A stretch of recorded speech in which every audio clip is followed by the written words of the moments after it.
ఈరోజు సమయం చూద్దాం ఒక్కసారి. ఎంతనైనా 11:30, 12:30, 1 మనం చెప్పుకోవచ్చు, అవకాశం ఉంది. అంతేనా? చెప్పుదాం వద్దా? చెప్పుదామా? అమ్మాయ సంతోషం, మీ ఇష్టమైన మాట వచ్చింది, సంతోషం. చూద్దాం పరిశుద్ధాత్మ దేవుడు ఎంతవరకు తీసుకెళ్తారో చూద్దాము. ఈరోజు వాక్య ధ్యానార్థమై మత్తయి సువార్త 4వ అధ్యాయము మొదటి వచనం నుంచి 2వ వచనం చదువుకుందాం. అప్పుడు యేసు అపవాది చేత శోధించబడుటకు ఆత్మ వలన అరణ్యమునకు కొనిపోబడెను. 40 దినములు 40 రాత్రులు ఉపవాసం ఉండిన పిమ్మట ఆయన ఆకలి కొనగా. చాలు. హల్లెలూయా, హల్లెలూయా, హల్లెలూయా, హల్లెలూయా. ఈరోజు ఒక 7 అనుభవాలు ఈ వాక్య ధ్యానంలో మనం తీసుకుంటూ, ఈ 7 అనుభవాలు మనతో ఏం మాట్లాడుతూ ఉన్నాయి? అసలు క్రైస్తవుడి యొక్క ప్రారంభము ఎలా ఉండాలి? ఈరోజు వాక్య అంశం చెప్తాను, రాసుకోండి. క్రైస్తవ జీవిత ప్రారంభం ఎలా ఉండాలి? క్రైస్తవ జీవిత ప్రారంభము ఎలా ఉండాలి అని క్వశ్చన్ మార్క్ పెట్టుకోండి. క్రైస్తవ జీవిత ప్రారంభము ఎలా ఉండాలి? చాలా సంఘాల్లో కానీ, చాలా విశ్వాసుల్లో కానీ, చాలా జీవితాల్లో కానీ క్రైస్తవ ప్రారంభపు జీవితం అనేది మహిమకరంగా ఉండదు కనుకనే, సమర్పణగా ఉండదు కనుకనే ఇప్పటికీ దే ఆర్ స్ట్రగ్లింగ్. ఇట్లా ఇప్పుడు కూడా వారు క్రైస్తత్వముతో యుద్ధం చేస్తూ ఉన్నారు. క్రైస్తవులుగా ఉంటూ, క్రైస్తవులుగా బ్రతుకుతూ, దేంతో వారి యుద్ధం తెలుసా? అన్యులతో కాదు, అన్ని దేవతలతో కాదు. వారి యుద్ధం దేంతో తెలుసా? క్రైస్తత్వంతో. పేరుకు మాత్రం క్రైస్తవుడే కానీ అతని యుద్ధము క్రీస్తుతో, అతని యుద్ధము క్రైస్తత్వంతో. చాలాసార్లు గమనించండి, పిల్లలు అంటూ ఉంటారు, ఏనానా అందరూ సినిమాలకు పోతూ ఉన్నారు, కాలేజీలు చదువుతూ ఉంటారు, అందరూ సినిమాలకు పోతూ ఉన్నారు, నేను పోతే తప్పేంటి? అందరి లోకంలో పబ్బులకు వెళ్తున్నారు, అందరి లోకంలో ఆనందిస్తున్నారు, నేను పోతే తప్పేంటి? నాయన, నీ ప్రతి సంపాదన మా కొరకు కాకుండా, అదే ఆ బ్రదర్ పేరు నాకు తెలియదు కానీ కరెక్ట్ గుర్తులేదు, రాజా నీ సన్నిధిలో నేను ఉంటానయ్యా అని పాట వ్రాసిన సేవకుడు తన తండ్రితో ఎప్పుడు కొట్లాడేవాడంట. ఉన్న ఆస్తి కొద్దిదే, ఆ ఉన్న ఆస్తి అంతా ఎవరికి పెడుతున్నావు తెలుసా? దేవుని సేవకు పెడతాం. మేమేం బతకాలి, మేమేం తినాలి? ఇతని యుద్ధం ఎవరితో? తాను జీవిస్తున్నా, తాను అనుభవిస్తున్నా, తాను నడుస్తున్నా క్రైస్తత్వంతోనే యుద్ధం, క్రీస్తుతోనే యుద్ధం. ఎవరితో యుద్ధము? అందుకే ఎందుకు క్రీస్తుతో యుద్ధం మన జీవితాల్లో వస్తుంది? ఎందుకు క్రైస్తత్వం మనకు భారంగా మారుతుంది? ఎట్లా మారుతుంది? భారంగా. అమ్మా, ఆభరణాలు తీసేసుకుని దేవుడు ఏసై నమ్ముకున్నాం కానీ ఈ గోళ మందిరంలో సేవకుడు కూడా ఆభరణాలు వేసుకుంటే ఏసై మమ్మల్ని ప్రేమించగా ఆభరణాలు లేక అంటే క్రైస్తవ భారం ఎలా మారుతుంది? వీళ్ళకి క్రైస్తత్వము ఎలా మారుతుంది? వీళ్ళకి భారంగా. క్రీస్తు నడవడికలు, క్రీస్తు అనుభవాలు ఎలా మారుతున్నాయి? భారంగా మారుతున్నాయి. ఎందుకు? ఇవన్నీ ఎందుకు జరుగుతూ ఉన్నాయి? ఎందుకు వీరి జీవితంలో ఇలాంటి అనుభవాలు వస్తూ ఉన్నాయి? ఎందుకంటే వీరి ప్రారంభమే మంచిగా ఉండదు. ఎట్లా? వీరి ప్రారంభమే మంచిగా ఉండదు. ప్రారంభమే తప్పుడు గోవ, ప్రారంభమే తప్పుడు నడిపింపు, ప్రారంభమే తప్పుడు అనుభవాలు. ఇదే ఈ కాలం క్రైస్తత్వం నశించిపోవటానికి, క్రైస్తవ సంఘాల్లో ఉజ్జీవం పడిపోవటానికి, క్రైస్తవ సంఘాలు మహిమకరంగా జీవించలేకపోవటానికి, క్రైస్తవ సంఘాలు ఉన్నతంగా దేవుని ఎదుట పోవడానికి కారణం ఎందుకైపోయాయంటే ప్రారంభము మంచిగా ఉండదు. ఒక వివాహానికి వెళ్తే, నేను చూసిన వివాహాలు, ఒక వివాహానికి వెళ్తే అక్కడ క్రీస్తు కనిపించాలి. కానీ ఈ కాలం వివాహాలు, క్రైస్తవ వివాహాలు, ఆత్మీయంగా నడిపించే వివాహాలు ఎవరు కనిపిస్తున్నారు తెలుసా? లోకము, లోక ఆశలు, లోక కోరికలు, లోక తలంపులు, వేషధారణ ఎంత నీచానికి దిగజారిపోతుందంటే నిజంగా దుఃఖపడ. ఎందుకు వీళ్ళు పేరుకు మాత్రం ఆత్మను ధరించుకున్నారు, పేరుకు మాత్రం క్రైస్తవులు, ఆత్మ నడిపించే సంఘాల్లో ఉంటున్న వాళ్ళు, అసలు ఏం జరుగుతూ ఉంది అని మనం చూస్తే ప్రారంభం మంచిగా ఉండట్లేదండి. ప్రారంభం నాశనకరమే. ప్రారంభమే లోకంతో ప్రారంభమవుతుంది. ప్రారంభమే వారి హృదయాల్లో క్రైస్తత్వాన్ని సంపూర్ణంగా స్వీకరించలేని అనుభవాలు. అందుకే ఈ కాలం ఉద్యోగము రగడం లేదు. నేను చెప్తున్నాను, దీపెత్తికొస్తే నేను ఎప్పుడు అనుకునేవాడిని, దీపెత్తికొస్తే సంఘానికి నేను ప్రారంభంలో దేవుని తీసుకెళ్ళినప్పుడు నేను అనుకునేవాడిని, ఆ సంఘంలో లేమి లేదండి. సంఘం లేదు తెలుసా? లేమి లేదు. ఆ సంఘానికి వచ్చే వాళ్ళు ఎలా వస్తారు తెలుసా? 80% కార్లు ఉన్న వాళ్ళు వస్తారు, 80%. 15% బైకుల్లో వస్తారు, 5% కూడా, 15% కాదు, 18% బైకుల్లో వస్తారు, 1% సైకిల్లో వస్తారు, 1% నడుచుకుంటూ వస్తారు. ఆ నడుచుకుంటూ వచ్చే వాళ్ళ 1% నేనున్నాను. ఆ రోజులో ఉన్నాను. నేను అనుకునేవాడిని, ఎలాంటి సంఘమయ్యా ఇది. సంఘంలో అడుగుపెట్టిన వాడు ఆశీర్వాదం అంటే ఏంటంటే వారి ప్రారంభం ఉన్నతంగా ఉంది. క్రైస్తవ జీవితంలో వారి ప్రారంభం ఉన్నతమైనది, మహిమ కలిగినది, జీవం కలిగినది. ఈరోజు ఆ ప్రారంభం అలా ఉంది కనుకనే వారు ఎలా ఉండబోతున్నారంటే ఆశీర్వాదకరంగాను, దీవెన. ఆశీర్వాదం గుర్తుపెట్టుకోండి. ఆశీర్వాదం అంటే కార్లు కాదు, ఆశీర్వాదం అంటే బంగ్లాలు కాదు, ఇది గుర్తుపెట్టుకోవాలి. కానీ వారి ఆత్మీయ నడవడిక ఉంటుందండి. పట్టుకుంటే అగ్ని, ముట్టుకుంటే అగ్ని. విశ్వాసులు ప్రార్థన చేస్తే చనిపోయిన వాళ్ళు లేచారు. ఎవరు ప్రార్థన చేస్తే? పక్కింటి వ్యక్తికి, పెద్దగోస్ మినిస్ట్రీ వ్యక్తి వెళ్ళి ప్రార్థన చేస్తే బ్రతికారు. సాక్ష్యం, సజీవ సాక్ష్యం. అంటే ఏంటి? ఎందుకు ఎంత సాధ్యమవుతుంది? ఎందుకు ఈ కాలం సంఘాలు ఇంకా సరిగా ఉండలేకపోతున్నాయి? ఇలాంటి సంఘాలు ఎందుకు మహిమకరంగా ఉండబోతా ఉన్నాయి? ఎందుకు మహిమకరం అంటే వీరి ప్రారంభము ఉన్నతమైనది. క్రీస్తు ప్రారంభము ఉన్నతమైనదండి. గుర్తుపెట్టుకోండి, చాలా మహిమకరమైనది, చాలా మహిమకరమైనది. చాలా సంఘాల ప్రారంభం మహిమకరంగా లేదు కనుకనే ఇప్పటికీ సంఘాల్లో పరిశుద్ధాత్మ దేవుడు రావటానికి కానీ, పరిశుద్ధాత్మ దేవుడు తన కార్యము చూపించడానికి కానీ, పరిశుద్ధాత్మదులు ఆ కుటుంబాలు దీవెనలు ఇవ్వడానికి కానీ, పరిశుద్ధాత్మదులు ఆ కుటుంబాల్లో ఉన్నతమైన కార్యాలు చేయడానికి కానీ ఇష్టపడట్లేదు. ఇష్టపడట్లేదు. ఏంటి ప్రారంభం? చాలామందికి సేవకులు చెప్పకపోవచ్చు. చాలామంది సేవకులు ఈ ప్రారంభపు అనుభవాలు, అదే ఇప్పుడు ఇందాక మాట్లాడుకున్నాక ప్రభు రాత్రి వల్ల భోజనం రాత్రే ప్రభు తీసుకున్నాడు కనుక మనము పగలు తీసుకోకూడదు అంటే ఏంటి? బైబిల్లో దేని రాయబడింది? ఆ కనిపించే వాక్యం అది లోతైన అనుభవం కాదు. అందుకే ప్రభు అంటున్నాడు, నేను ఏదైతే చెప్పానో, పరిశుద్ధాత్మ దేవుడు యోహాను సువార్తలో 16వ అధ్యాయం అంటాడు, నేను ఏదైతే చెప్పానో పరిశుద్ధాత్మ దాని గురించి మీకు చెప్తాను, కానీ కొత్తగా ఏది మీకు చెప్పడు. ఎందుకు ఈ మాట క్రీస్తు చెప్పారంటే ఆయన బైబిల్ అలా రాయించి వెళ్ళాడు, కానీ దాని లోతులు తెలియజేసేవారు ఎవరు తెలుసా? ఎవరు? పరిశుద్ధాత్మ. కనుక ఈరోజు మన ప్రారంభము ఎక్కడ మంచి కూటంలో ఈ వాక్యం చెప్పింటే బాగుండేది. ప్రభు కృప ఎందుకు ఈరోజు ఇచ్చాడు?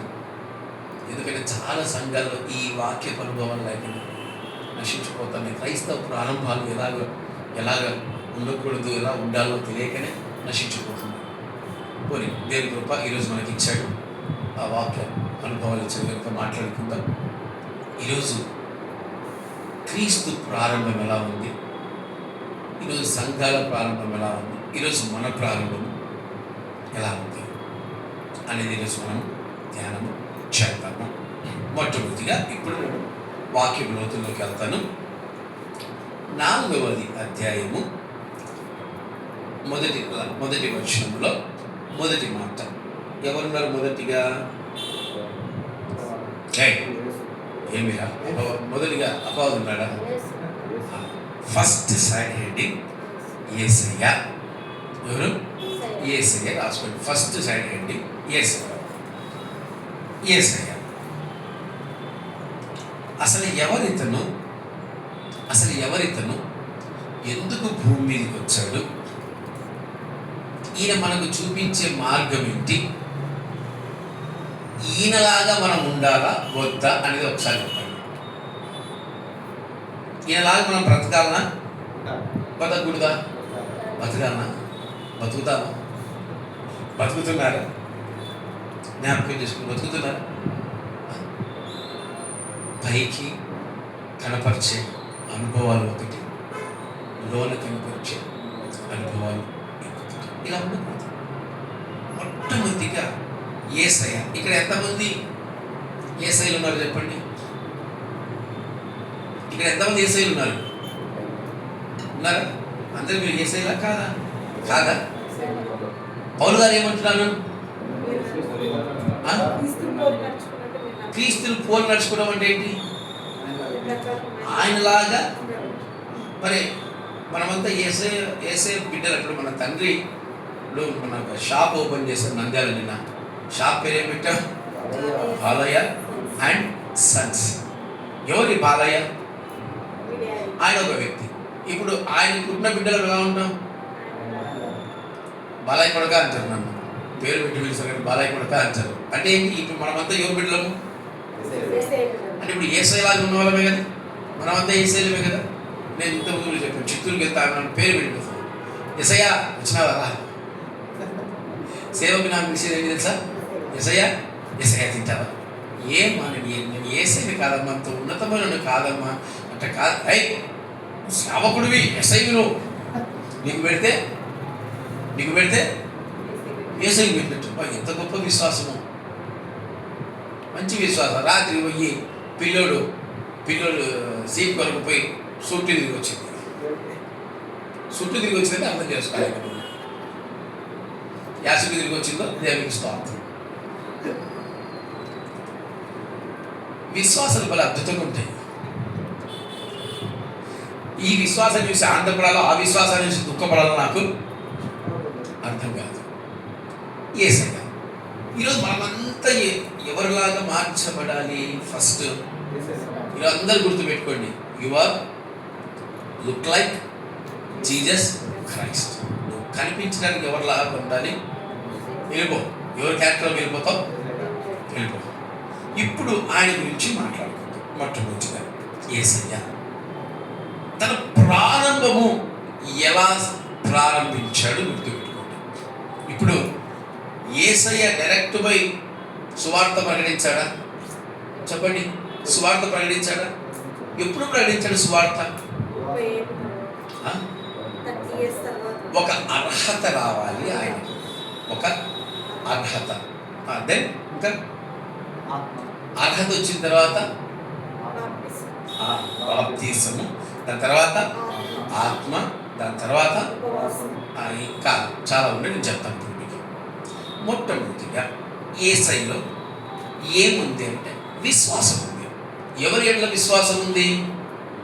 తండ్రి అయిన దేవుని ఎడ్ల విశ్వాసం ఉంది. ఇలా క్రైస్తవులుగా మనకేముండాలి? మొట్టమొదటిగా ఎలాంటి విశ్వాసము? క్రియలతో కూడిన విశ్వాసం. ఏం విశ్వాసం అమ్మా? క్రియలతో కూడిన విశ్వాసం. ఒక్కటి చెప్పండి, మీ జీవితాల్లో చెప్పండి. ఈ రోజున ఆధారం చేసుకొని చెప్పండి, క్రియలతో కూడిన విశ్వాసం అంటే ఏంటి? నేను సేవకులు చెప్తాం, క్రియలతో విశ్వాసం ఉంటే సరిపోదు, క్రియలతో కూడిన విశ్వాసం మీకు ఉండాలి. ఆరాధన 9 గంటలకు 9:30 ప్రారంభమవుతుంది. విశ్వాసం ఎన్ని గంటలకు రావాలని చెప్తాను. సేవకుడు 9:15 వచ్చి ఇక్కడ హృదయాన్ని శుద్ధీకరించుకోవాలని మీ సేవకుడు చెప్పిన విశ్వాసం మాట. ఇప్పుడు విశ్వాసంతో ఏమంటారు? సరే అయ్యారు ఏమంటారు? సరే గారు 9, 15, 9 గంటలకే వచ్చి కూర్చుంటాం మేము. ఇది వాళ్ళ విశ్వాసం. ఇప్పుడు క్రియలు వచ్చినాయి. సోమవారం దాటింది, ఆదివారం చెప్పాను, సోమవారం దాటింది, మంగళవారం దాటింది, బుధవారం దాటింది, గురువారం దాటింది, శనివారం దాటింది, ఆదివారం దాటింది, ఉదయం 5 దాటింది, 6 దాటింది, 7 దాటింది. ఇప్పుడు విశ్వాసులు విశ్వాసాన్ని ఎలా కనబరుస్తుందని క్రియలతో కూడిన విశ్వాసం ఉంటాం. ఎన్ని గంటలకు? విశ్వాసం. ఇప్పుడు ఎన్ని గంటలకు వస్తే విశ్వాసాన్ని మనం కనపరచలేని వారిగా ఉంటాం కదా. అంటే ఏంటి, ఈ కాలంలో ప్రతి ఒక్కరూ నేను క్రీస్తును విశ్వసిస్తున్నామనే ఒక భ్రమలోనే ఉంటున్నారు, కానీ క్రియతో కూడిన విశ్వాస అనుభవాలను కనపరచలేని క్రీస్తులుగా ఉంటున్నారు. పేరుకు మాత్రమే క్రైస్తవుడు. నీ నీ నీ నీ మొదటి శత్రువు ఏం తెలుసా? క్రైస్తత్వం. నువ్వు క్రైస్తత్వం, ఇది మన కుటుంబాల్లో జరుగుతుందమ్మా. కుటుంబంలో 4 ఉన్నారు, తండ్రి, భార్య, భర్తలు, పిల్లలు 2, 3, 4 అనుకుందాం. అందరూ మహిమకరంగా ఉంటారా? అందరు తండ్రి మాట తల్లి మాట వింటారా? ఒకడు నాశనపుత్రుడు కుటుంబంలో, నాలాగా. ఎవరు ఉంటారు కుటుంబంలో? నాశనపుత్రులే. నాశనపుత్రులుగా దేవుడు ఏం చేస్తాడు? పట్టుకుంటాడు. స్తోత్రం.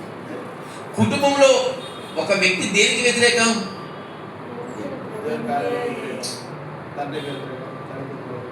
కుటుంబానికి వ్యతిరేకం. తండ్రి ఉదయం లేచి చదవాలా, ఉదయం లేచి బైబిల్ చదవాలా, లేదు ఉదయం లేచి బాగా చదువుకోవాలా, టయానికి కాలేజీ పోవాలా. వీడు లేచింది 8 గంటలకు, లేచింది 8 గంటలకు, 9 గంటలకు. కాలేజీకి శ్రద్ధగా పోతారా? ఎక్కడ పోతారు, చేస్తారు. ఇప్పుడు ఆ కుటుంబానికి వ్యతిరేకం ఎవరు? పేరుకు మాత్రం ఎవరు కొడుకు? సాంసన్ బ్రదర్ కొడుకు. ఏ పేరు? సాంసన్ బ్రదర్ కొడుకు. పేరుకు మాత్రం. కార్యాలన్నీ సాంసన్ బ్రదర్కి వ్యతిరేకం. ఇంకా తల్లిదండ్రులు, నా ఇంట నువ్వు కాదు లక్ష్మణ, కంగపడద్దు, నా ఇంట నువ్వు, చాలా తల్లిదండ్రుల మాట ఇది, నా ఇంట నువ్వు చెడ కూర్చున్నావురా. కుటుంబంలో ఉంటావు, కుటుంబంలో తింటావు, కుటుంబం పైన ఆధారపడతావు, కానీ నువ్వు దేనికి వ్యతిరేకం తెలుసా? నీ కుటుంబానికి. క్రైస్తవుడిగా ఉంటావు, క్రైస్తవుడిగా జీవిస్తావు, క్రైస్తవుడిగా పెరుగుతావు, నువ్వు దేనికి వ్యతిరేకం తెలుసా? క్రైస్తత్వానికి వ్యతిరేకం. ఆ క్రైస్తత్వానికి నాయకుడిగా ఉన్న క్రీస్తుకు వ్యతిరేకం. విశ్వాసం ఉంది కానీ నీ విశ్వాసం క్రియలతో, ఈరోజు ప్రారంభం ఇదే.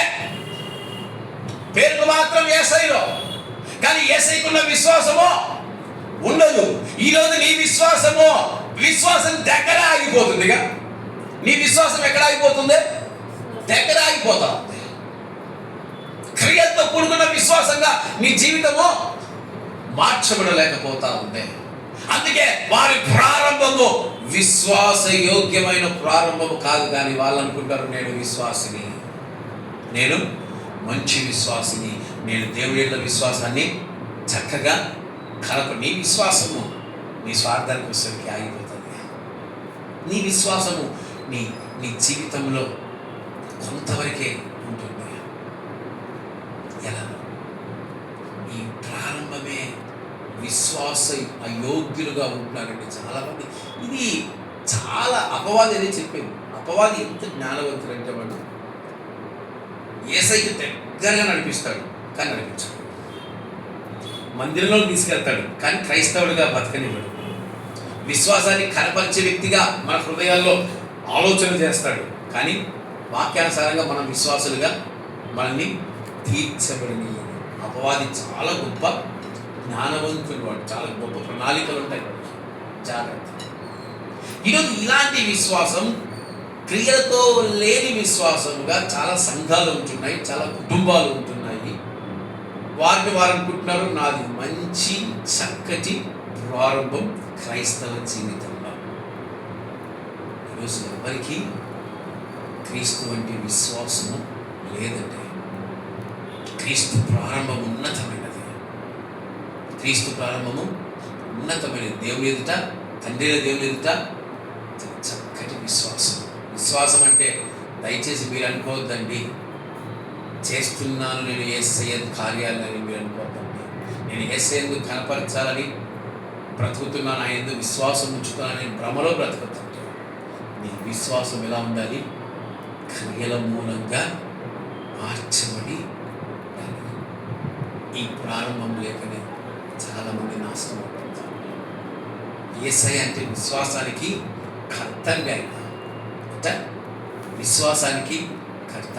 ఆయన చెప్పాడంటే చేస్తాడు. జగన్ గారికి బైబిల్లోని ఇంటూ తీసుకొని ఆయన చెప్తాడు, మాట ఇచ్చానంటే మడమి తిప్పను, నెరవేరుస్తాను అని బైబిల్లో మాట్లాడి, కొత్త మాటలు కాదు. దాని క్రియతో కూడిన విశ్వాసం అంటారు. రాజశేఖర రెడ్డి గారు తన మొట్టమొదటిగా 2004లో తన ప్రచారం చెప్పాడు, నేను గెలిచా అంటే మొట్టమొదటి సంతకం దేని మీద అని చెప్పాడు కదా సార్.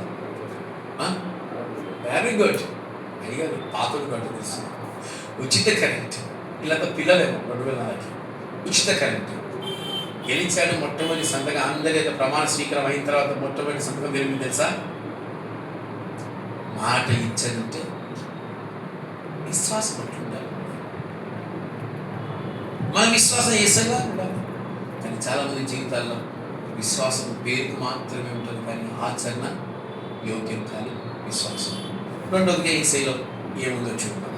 దేవుడి ఎట్లా ఏముంది? సమర్పణ. ఏముందమ్మా? సమర్పణ. ఈరోజు ఎంతమంది సమర్పించుకుంటున్నారు? మన సమర్పణ ఎలా ఉంటుంది తెలుసా? మన సమర్పణ ఎలా ఉంటుంది తెలుసా? ఒక 5 అనుభవాలు దేవుడు చెప్పారు అనుకోండి. ఫర్ ఎగ్జాంపుల్, ఒక క్లాస్ పాస్ కావాలంటే ఎన్ని సబ్జెక్టులు కావాలని? 6. మన సమర్పణ ఎంతవరకు ఉంటుంది తెలుసా? 3 వరకే. నచ్చిన దానికే సమర్పణ, నచ్చని దానికి సమర్పించుకోవాలి. ఏం చేయాలి సార్? క్రైస్తత్వం అంటే సమర్పణ, జీవితాలు సమర్పించుకోవాలి. ఇవి లోక కోరికలు, లోక ఆశలు ఏముంది చెప్పండి? ఏముంది? సమర్పణ లేని జీవితాలు మహిమకరం కాదమ్మా. యేసయ్య అంటే సమర్పణ. తండ్రికి తన జీవితాన్ని సమర్పించుకున్న వ్యక్తి, తన యొక్క చిత్తాన్ని ఎక్కడైనా చేసినట్టు బైబిల్లో ఉందా? అక్కడ యోహాను సువార్తలో ఏమంటాడు తెలుసా? నేను ఏది మాట్లాడినా ఆ మాట నాది కాదు, నా తండ్రి అయిన దేవుడిది. దాన్ని ఎక్కడ కనపరుచుకోవట్లేదు, తన చిత్తాన్ని ఎక్కడ చేయట్లేదు. తన తండ్రి తన యందు ఉండి చేస్తున్న కార్యాలు మాత్రమైన చేస్తున్న సమర్పణ. హన్న ఎందుకు నీట్గా ఆశీర్వాదం పొందుతుంది తెలుసా? ఆమెలో ప్రార్థన జీవితం లేకనా, ప్రార్థన బ్రతుకు లేకనా, ఆత్మీయత లేకనా, ఆత్మీయంగా ఇజ్రాయేలీరాలుగా జీవించలేక ఏం లేదు తెలుసా? ఆమెలో సమర్పణ కలిగిన జీవితం తనలో లేదు. తన దేవుడైన యెహోవా కొరకు తను సమర్పించుకోలేని వ్యక్తిగా ఉంది. కొంతమంది క్రైస్తత్వంలో భలే ఉంటారు. క్రైస్తవ ఆజ్ఞలు పాటించండి అంటే దేవుడు లేవి కాండంలో, ద్వితీయోపదేశ కాండంలో చెప్పిన తిండి గురించి చెప్తారు. ఇదిగో ఇదే తినమన్నాడు దేవుడు, ఇదే ఇష్టంగా తింటాం. దేవుడు తినమన్నాడు తింటాం, కడుపు నిండా తింటాం.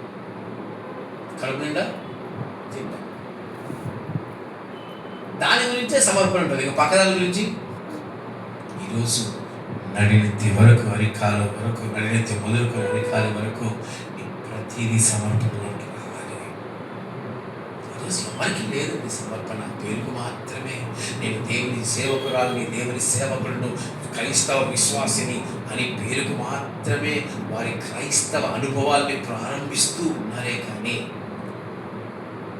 సమర్పణ కలిగిన జీవితము, సమర్పణ కలిగిన బ్రతుకు వారిలో లేదు.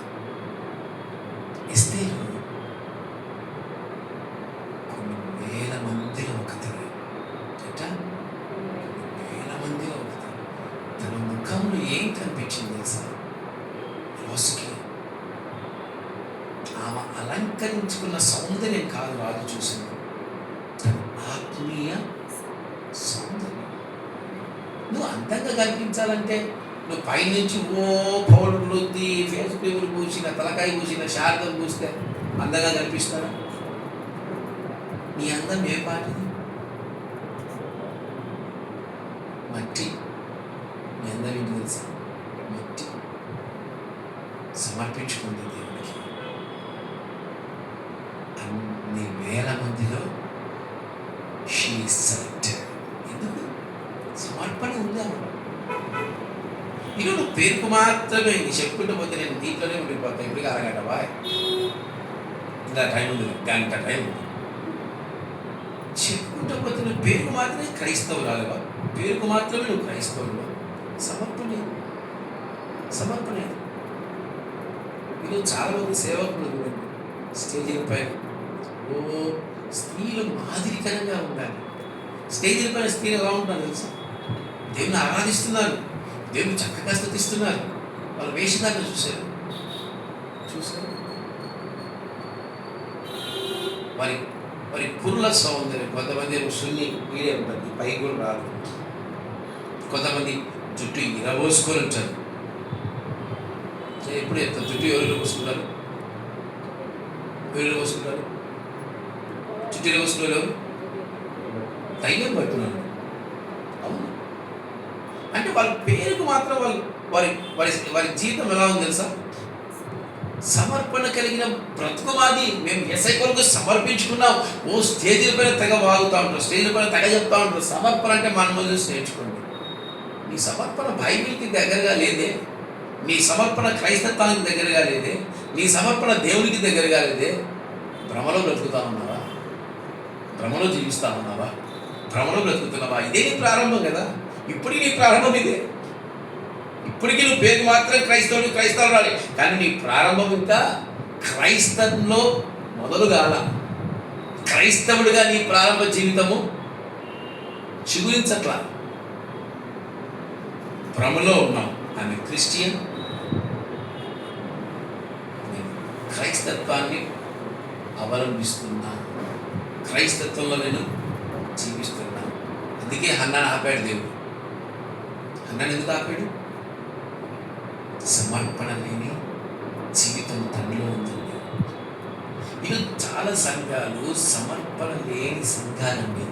చాలా కుటుంబాలు సమర్పణ లేని కుటుంబాలు. చాలామంది ఆత్మీయ జీవితాలు సమర్పణ లేని ఆత్మీయ జీవితాలు. పేరుకు మాత్రమే క్రైస్తత్వంలో నేను ఫలిస్తున్నాను, క్రైస్తవురాలుగా. ఆయన కృప అండి, అంతే. నిర్మించిన నేను చెప్పలేను. ఆయన కృప.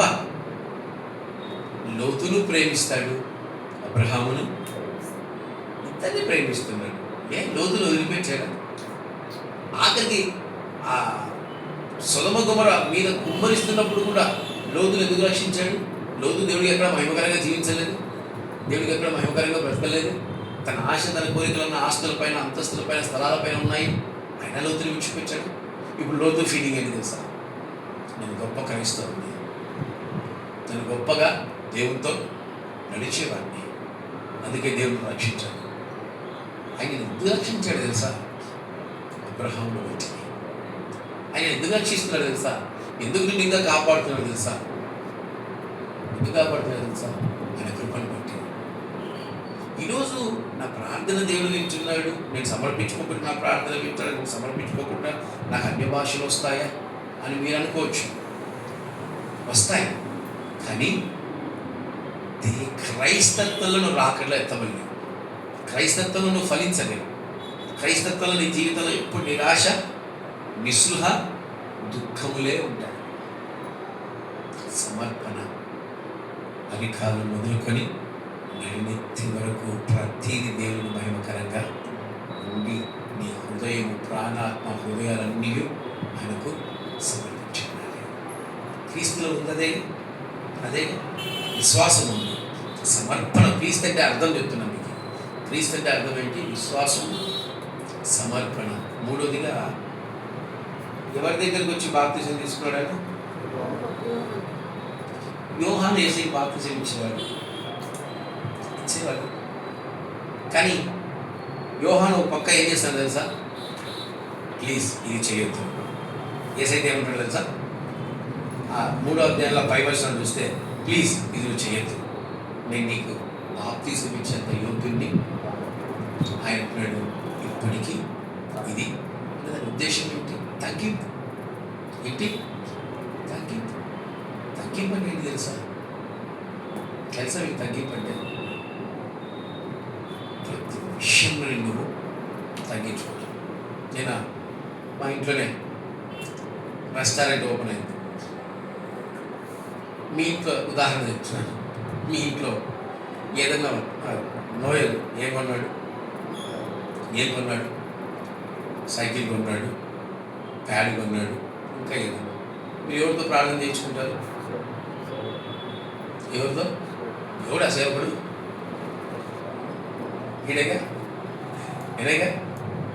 నిన్న మా రెస్టారెంట్ జరిగిందిగా, ఎవరు ఓపెనింగ్ చేశారు? ఇంట్లో సేవకుడు ఉన్నాడుగా, ఎవరు ఓపెనింగ్ చేయాలి? వాళ్ళ సంఘ కాపరి చేయాలి. ఎందుకంటే వారు మన సంఘ కాపరి కాదు. ఇప్పుడు ఏం కావాలి? ఇప్పుడు నేను ఈ ఇంట్లో ఏమిరా ఒక సేవకుడిని బలంగా వాడబడతానంటే నువ్వు ఎవరితో చేపిస్తావురా అని నేను కొట్లాడాలా? వీడియో తీసి వాళ్ళని ఎంకరేజ్ చేశాను. తగ్గించుకోవాలి. క్రైస్తత్వం అంటేనే తగ్గింపు. నేను ఎప్పుడైనా కొన్ని సంఘాలను దర్శిస్తూ ఉంటాను, కొన్ని సంఘాలు ఏం చేస్తూ ఉంటాను,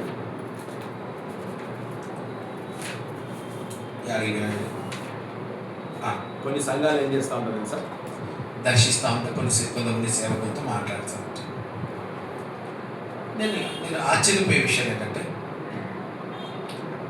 ప్రైజ్లో ఉంటుంది ఎలా అనిపిస్తాను, బాగా నడుస్తూ ఉంటుంది, దేవునికి కూడా మంచిది. ఇంకే స్టార్ట్ చేస్తారు. అగ్గే మా సంఘాన్ని మొడితే అగ్నే, మా సంఘం పడుకుంటే అగ్నే, మా సంఘం నిలబడితే అగ్నే, మా విశ్వాసులు ఇంత గొప్ప వాళ్ళు అంత గొప్ప వాళ్ళు. ఎవరికి మహిమ రావాలా? దేవుని కృపలో మా సేవ నడుస్తూ ఉంది. ఒక బ్రదర్కి చిన్న ఉదాహరణ చెప్తున్నాను. ఒక బ్రదర్కి నేను మొన్న ఆరాధన చేసిన వీడియో సేవకుడికి పంపించాను. ఇప్పుడు ఆయన ఏం చెప్పాలి? నాకు అసలు దేవునికి మహిమకరంగా జరిగిందని చెప్పాలి కదా. ఆయన ఏం చెప్పి ఆయన ఎప్పుడే ఇంట్లో ఏం పంపించాడు? అన్య భాషలో మాట్లాడడం ముఖ్యం కాదు, కానీ దేవుని ప్రేమ కలిగి ఉండడం ముఖ్యం. అంటే ఇప్పుడు ఆయన ఉద్దేశం ఏంటి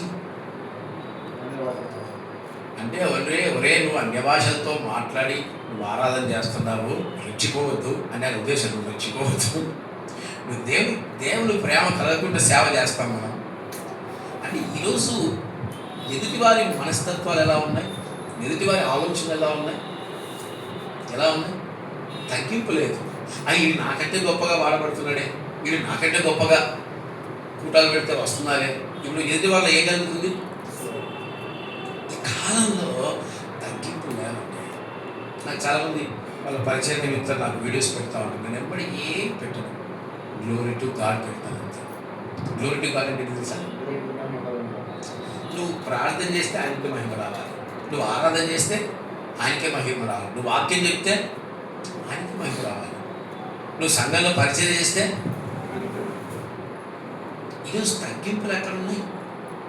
సేవకుల దగ్గర తగ్గింపులు ఎక్కడ ఉన్నాయి?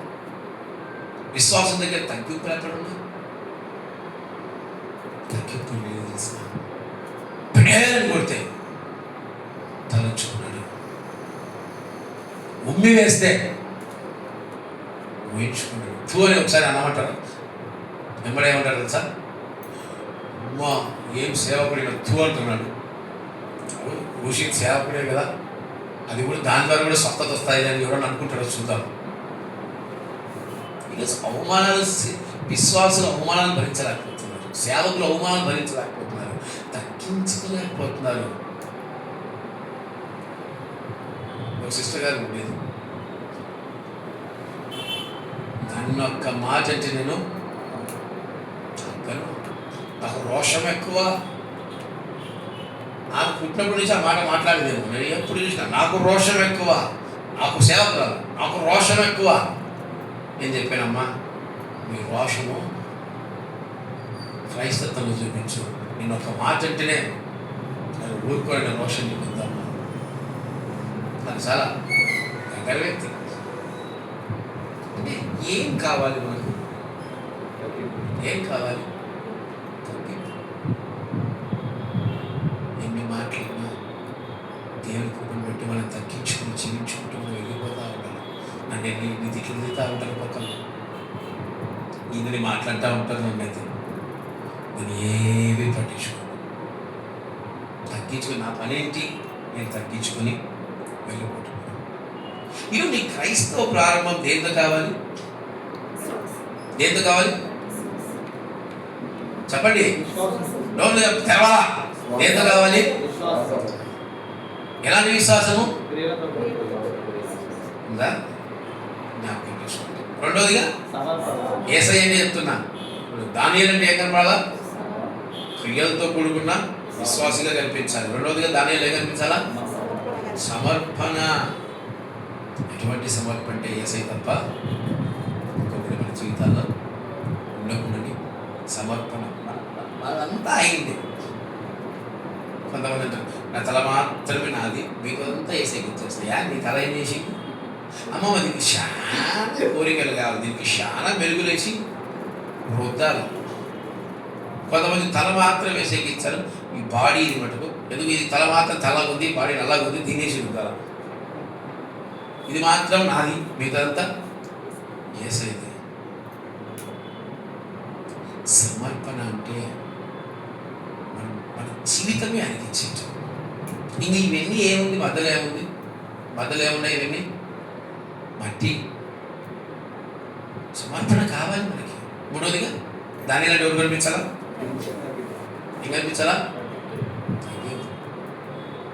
శ్రావకులు తిరిగితే తగ్గించుకుంటారు. కుటుంబంలో ఇంటి యజమానులు తిరిగితే తగ్గించుకోవాలి. భర్త తిరిగితే భార్య తగ్గించుకోవాలి. భార్య తిరిగితే భర్తలు ప్రేమించాలి, తగ్గించుకోకూడదుగా ప్రేమించాలి. ప్రేమలో క్షమాపణ ఉంటుంది. కనుక ఈ మూడు అనుభవాలు మనకు కలిగినప్పుడు యేసయ్యగా మనము పూర్తి చెందుతాము. దాని తర్వాత మనము దేంతో ప్రారంభించాడు యేసయ్య క్రైస్తత్వాన్ని? యేసయ్య దేంతో ప్రారంభించాడు?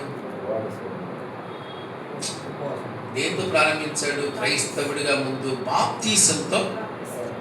ఈ మూడు ఉన్నప్పుడు బాప్తీసం తీసుకోవచ్చు. ఏముండాలా? విశ్వాసము, సమర్పణ, తగ్గింపు ఉంటే బాప్తీసం తీసుకోవచ్చు. ఆయన ప్రారంభించాడు బాప్తీసంతో. నీటి ద్వారా ప్రారంభించాడు ఆయన.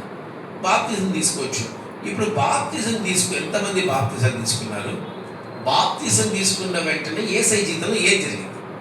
యేసయ్య అంటే ఇన్నిటికి ఫుల్ఫిల్ అనమాట. త్వరగా చెప్పాలా? బాప్తీసం తీసుకున్న వెంటనే యేసయ్య జీవితంలో ఏం జరిగింది? మనం బాప్తీసాలు తీసుకుంటే ఏం దిగి వస్తుందో చాలామంది మనం వీడియోలో చూస్తూ ఉంటాం. బాప్తీసం తీసుకున్నప్పుడు నీటి మీద ఏమవుతుంటుందో తెలుసా? నీటి మీద ఏమవుతుంటుందో తెలుసా? తేలాడుతూ ఉంటారు చాలామంది. కొంతమంది డూప్ అంటారు, కొంతమంది అంటారు కాదు. ఆత్మ తోడు ఆయనకు ఉంది. ఈరోజు మనకేం కావాలి? మన క్రైస్తత్వాన్ని దేంతో ప్రారంభించాలి? ఆత్మతో ప్రారంభించాలిగా. పేతురు గారు ప్రసంగం చేస్తున్నప్పుడు ఏం జరిగింది చెప్పండి మీరే? ఎవరి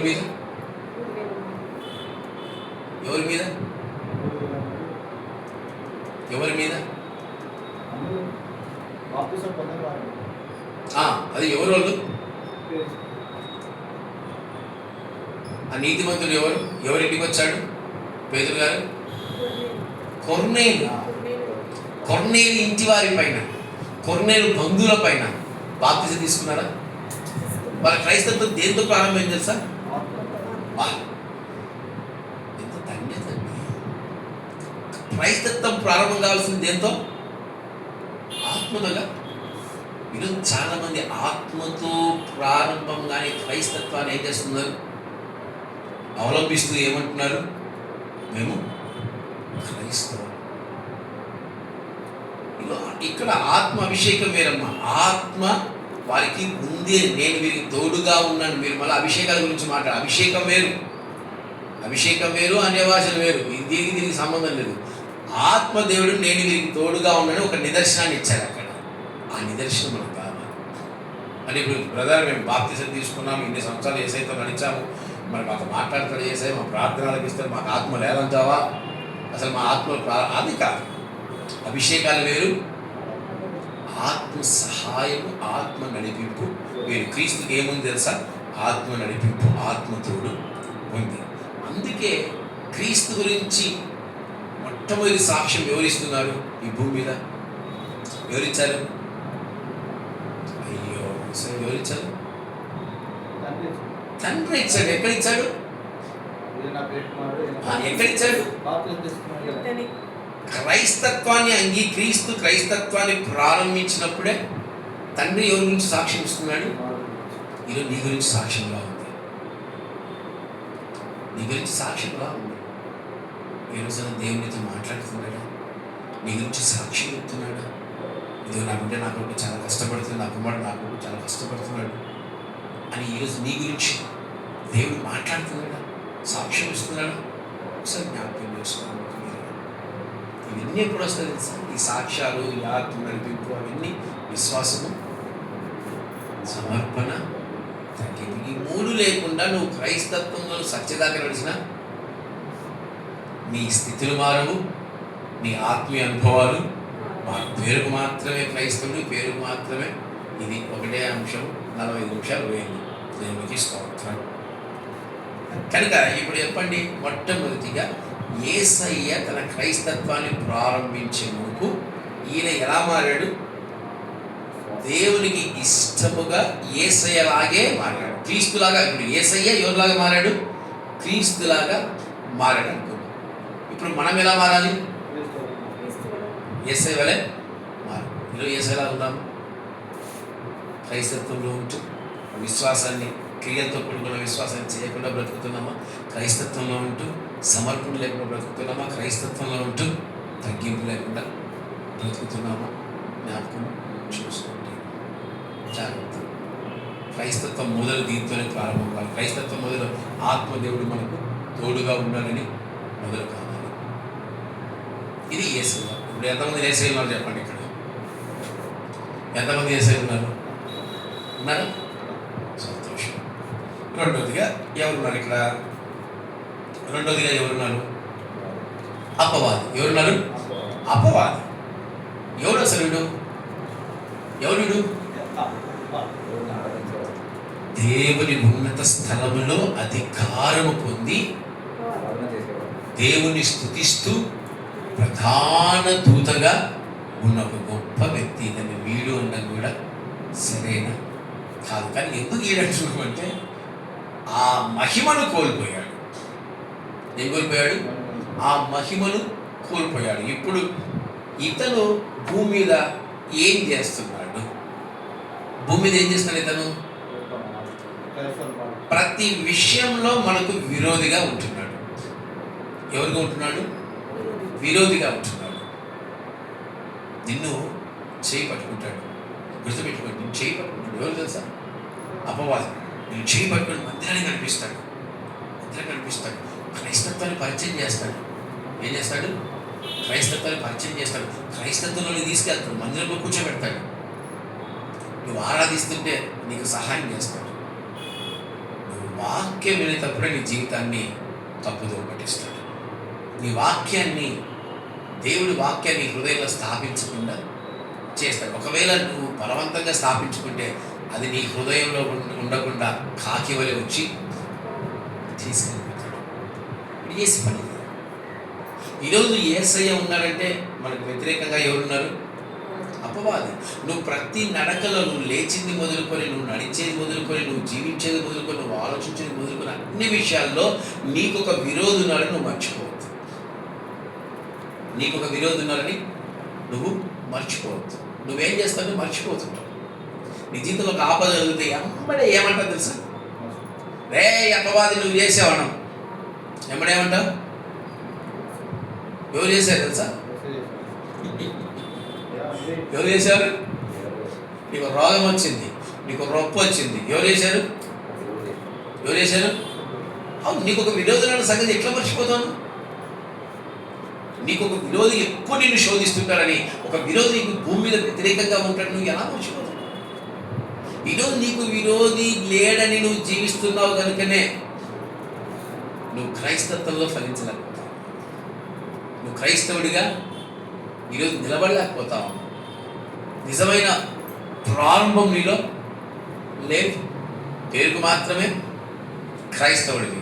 ఆచరణ అంతా యోగ్యమైనది కాదు. ఎందుకు? నువ్వు మర్చిపోతున్నావు ఎవరికి తెలుసా?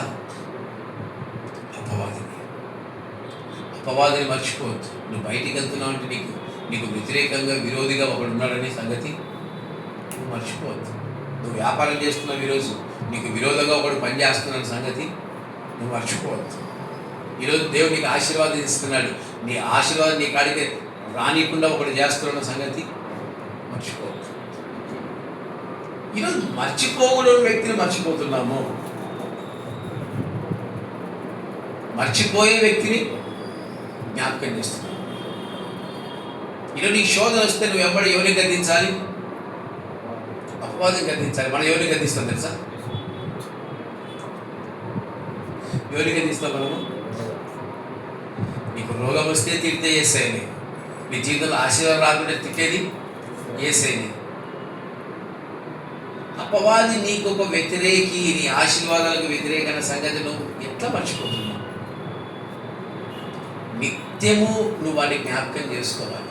నా జీవితానికి ఒకడు ఆటంకం, నా బ్రతుకు ఒకడు ఆటంకం, నా ఆత్మీయ జీవితానికి ఒకడు ఆటంకం. నీ ఆత్మీయ జీవితం సరిగా ఉండట్లేదు, దానికి కారణం యేసయ్య కాదు. ఈ భూమి మీద మనకు ఒక విరోధి ఉన్నాడు, ధర్మ విరోధి వాడు. ధర్మాన్ని ధర్మంలాగా చూపించి విరోధతనాన్ని కనపరుస్తాడు. సంఘాల్లో ఉంటాడు, సంఘాల్లో విశ్వాసులాగా జీవింపజేయని రోషాలు తెస్తాడు, కోపాలు తెస్తాడు, ఆవేశాలు తెస్తాడు. సేవకులలో దురాత్మను నింపుతాడు, సేవకులు తొలగిపోయే విధంగా చేస్తాడు, సేవకులు బలహీనపరుస్తాడు, సేవకులు వ్యభిచారానికి, సేవకులు చారత్వానికి కారకుడవుతాడు. నువ్వు అని ఎలా మర్చిపోతున్నావు? నీ ప్రారంభము వాళ్ళని మర్చిపోయే ప్రారంభంగా ఉండొద్దు. క్రైస్తత్వంలో నీ ప్రారంభం ఎలా ఉండాలి? యోగులా ఉండాలి. అన్నీ పోయినా ఏమంటున్నాడు? యెహోవా ఇచ్చెను, యెహోవా. ఆయన అలాంటి ప్రారంభం కావాలి మనకి. దేవుడు చేశారన్నాడు ఎక్కడన్నా? దేవుడికి విరోధంగా మాట్లాడాడు ఎక్కడన్నా? ఈ భూమి మీద అపవాది అనేవాడు యేసయ్యనే విడిచిపెట్టలేదు. మళ్ళీ విడిచిపెడతాడా? విడిచిపెడతాడు. చెప్పండి. యేసయ్య ఎక్కడుంటే యేసయ్యకి వ్యతిరేకంగా ఎవరు ఉంటాడు తెలుసా? క్రైస్తవుడు ఎక్కడుంటే క్రైస్తవుడికి వ్యతిరేకంగా ఎవరు ఉంటారు తెలుసా? గుర్తుపెట్టుకుని ఈరోజు మీ జీవితాల్లో ఆశీర్వాదాలు రావట్లేదా? మీ బ్రతుకుల్లో ఆశీర్వాదాలు రావట్లేదా? మీరు అవమానాలు పొందుతారా? మీరు నిందలు పొందుతున్నారా? మీరు సమర్పించుకోలేకపోతున్నారా? విశ్వాసాన్ని కనపరుచుకోలేకపోతున్నారా? తగ్గించుకోలేకపోతున్నారా? ఇవన్నీ కారణం ఎవడు తెలుసా? వాడు. కనుక వాడిని మర్చిపోతుంది. ఈరోజు నువ్వు ప్రతి అడుగులో నీ పక్కన ఎవరు ఉంటావు తెలుసా? వాడే ఆలోచన. దయచేసి యేసయ్యలాగా నువ్వు అపవాది కార్యాలు మర్చిపోవచ్చు. నీ జీవితంలో ఒక కష్టం వస్తే దేవుని ద్వారా కాదు, కష్టం వస్తే దేవుని ద్వారా కాదు. ఎవరి ద్వారా వస్తుంది మన కష్టం? ఎవరి ద్వారా? అపవాది ద్వారా. ఆజ్ఞ అతిక్రమిస్తే పాపానికి కారకుడు ఎవరు? ఆజ్ఞ అతిక్రమించేలా చేసేవాడు ఎవడు? వాడేగా. వాడే ఏం చేసింది మరి? ఈరోజు దేవుడు ఆజ్ఞను పాటించలేకపోయాడు, యేసయ్యను పట్టుకోలేదు, అందుకే పాటించలేకపోయాడు అన్నవి. ఏమన్నా ఒక తోట ఇచ్చి, పండ్లు ఇచ్చి, ఫలాలు ఇచ్చి, చక్కదనాన్ని ఇచ్చి, జంతువులు ఇచ్చి, అసలు ఎలాంటి శోధన లేకుండా, ఎలాంటి ఇబ్బంది లేకుండా ఒక ప్రాంతాన్ని దేవుడు ఇస్తే ఆదామయ్య గారు ఏం చేశారు? ఆజ్ఞను అతిక్రమించారు. ఆ ఆజ్ఞ అతిక్రమించడానికి చేసింది ఎవరు? పాపం. ఆదాము అయ్య గారి కంటే అపవాది ఉన్నాడని, అపవాది కార్యాలు జరుగుతారు తెలియకపోవచ్చు చెప్పాలంటే. మనకు తెలుసుగా. మరి మనం ఎందుకు అపవాది ఒళ్ళు పడిపోతున్నాం? వాడి కార్యాలు ఎప్పుడు జ్ఞాపకం ముందుకు తీసుకెళ్ళకపోతున్నాం. ఒక మాట మాట్లాడాలన్నా, ఒక కార్యం చేయాలన్నా దేవుడితో పాటు వాడు ఒకడు ఉంటాడు. వాళ్ళని పాడు చేయడానికి వాడు ఎప్పుడు ప్రయాసపడుతుంటాడని మనం జ్ఞాపకం చేసుకుని ప్రార్థించే వారిగా ఉండాలి. ఈరోజు జీవితంలో శోధన వచ్చింది, ఈరోజు జీవితంలో కష్టం వచ్చింది, జీవితంలో అవమానాలు వచ్చాయి, నిందలు వచ్చాయంటే మన ప్రవర్తన కారణం కావచ్చు. అపవాది మనల్ని వలలో వేసి ఉండవచ్చు. కనుక యేసయ్యగా ఉన్నావంటే నువ్వు నీ ఆలోచన రెండవదిగా క్రైస్తత్వంలో దేంతో ప్రారంభం కావాలి? నీకు విరోధి ఉన్నాడు. అపవాది నాకు విరోధిగా ఉన్నాడు కనుక ఆ కార్యాలను ఎప్పుడు ఆ కార్యాలను నేను జాగ్రత్తగా ఉంటాను. ఈరోజు ఎవరు సంఘాల్లో ఎవరు ఈ జాగ్రత్తలు, సేవకుడు కోపం వచ్చినా, విశ్వాసి కోపం వచ్చినా, ఇంకోరి కోపం వచ్చినా, ఇంకేం చేసినా అన్ని అపవాదికి అనుకూలమైన కార్యాలను చేస్తూ వస్తున్నారు. జాగ్రత్త. ఈ ప్రారంభము అపవాదికి విరోధి ఉన్నాడని మర్చిపోయే ప్రారంభం మీద జాగ్రత్త. మూడవదిగా చూద్దాం. మూడవదిగా ఏంటి? శోధన. ఏంటి? శోధన. శోధన అంటే ఏంటి? శోధన అంటే ఏంటి?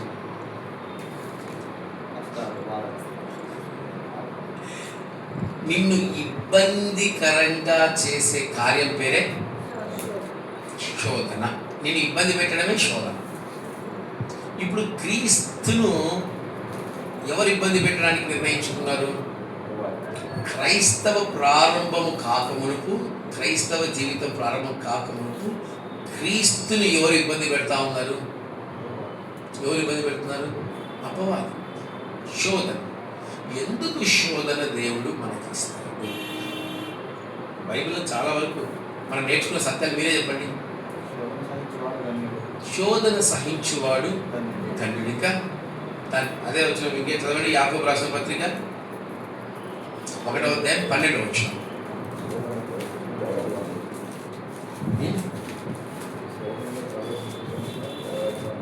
శోధన సహించువాడు ధన్యుడు, అతడు శోధనకు నిలిచిన వాడై ప్రభు తన్ను ప్రేమించు వారికి వాగ్దానం చేసిన జీవితం పొందును.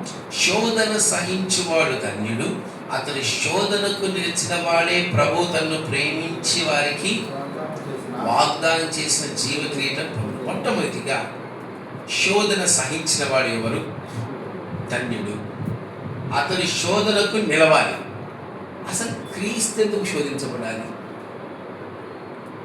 రాజులకు రాజు, ప్రభువులకు ప్రభు ఎందుకు శోధించబడాలి? చెప్పండి, మీరే చెప్పండి. ఎందుకు శోధించబడ్డాడు? అపవాది చేత ఎందుకు శోధించబడ్డాడు?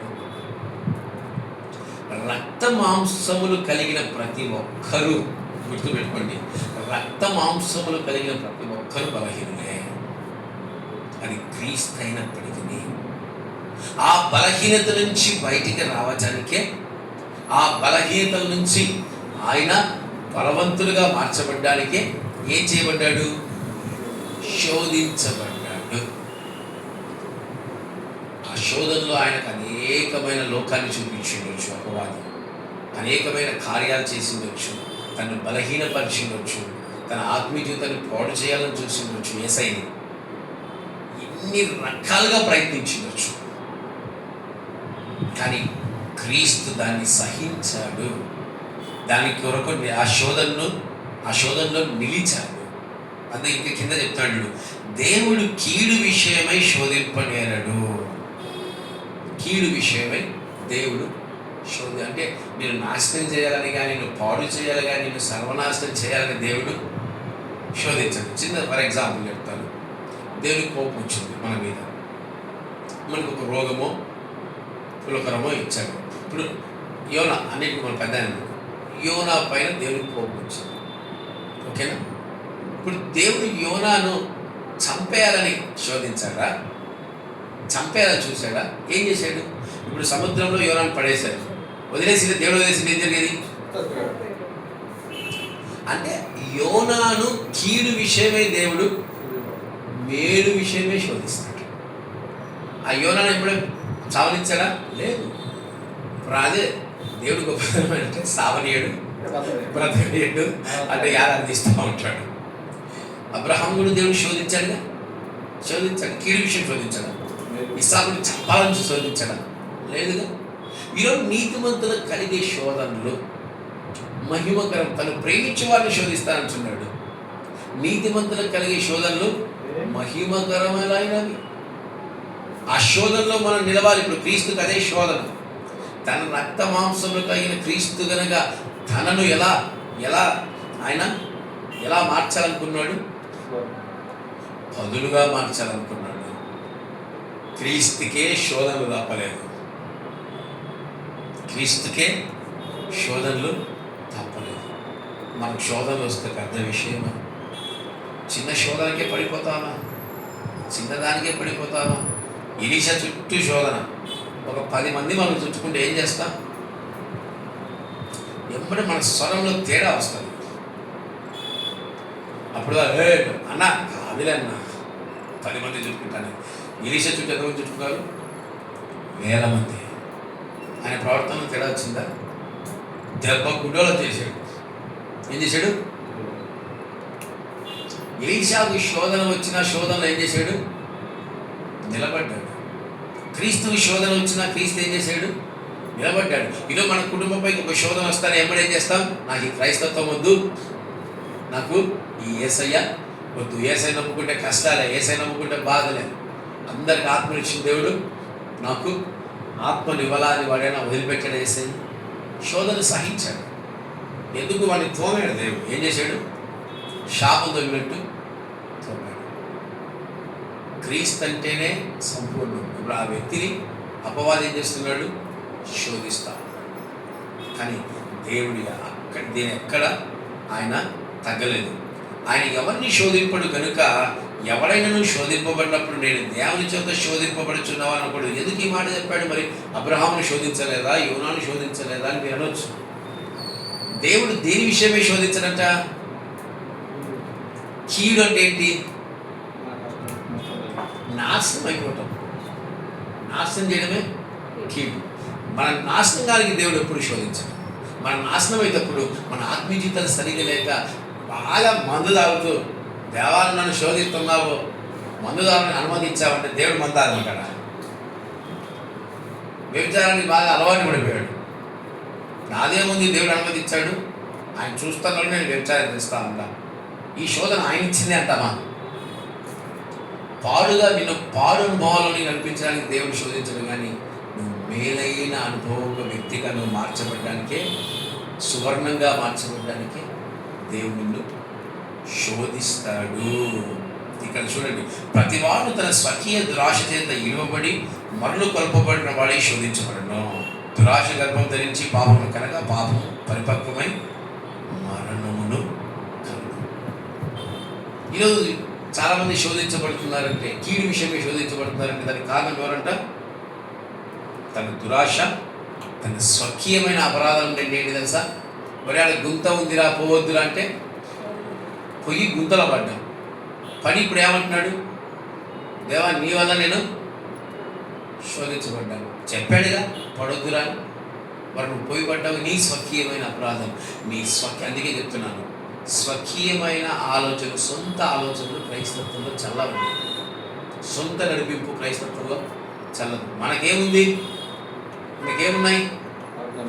ఆజ్ఞలు ఉన్నాయి. మన పైన పెద్ద ఎవరున్నారు? క్రీస్తున్నాడు. ఆయన ఆజ్ఞల ప్రకారం నడవాలి. నీ సొంత పెత్తనాలు, నీ సొంత కార్యాలు, నీ సొంత క్రియలు నడవవు.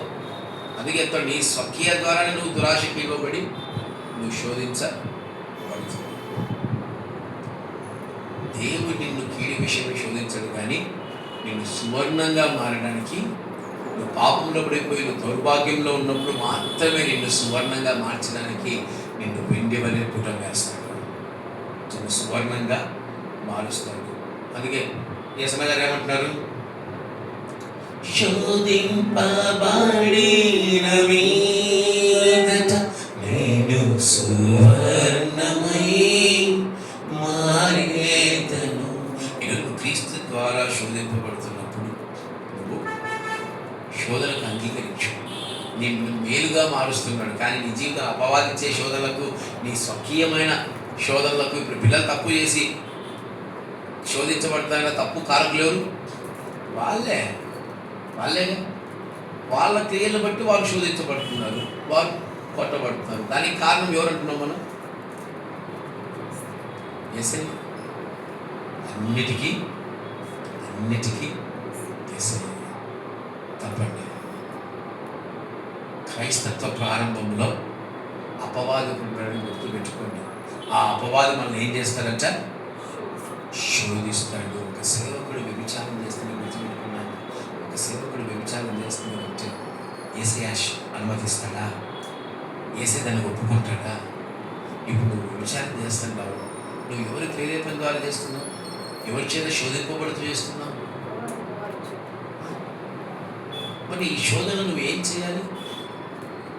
జయం పొందుకోవాలి తప్ప సమర్పించుకుంటే అయిపోయింది.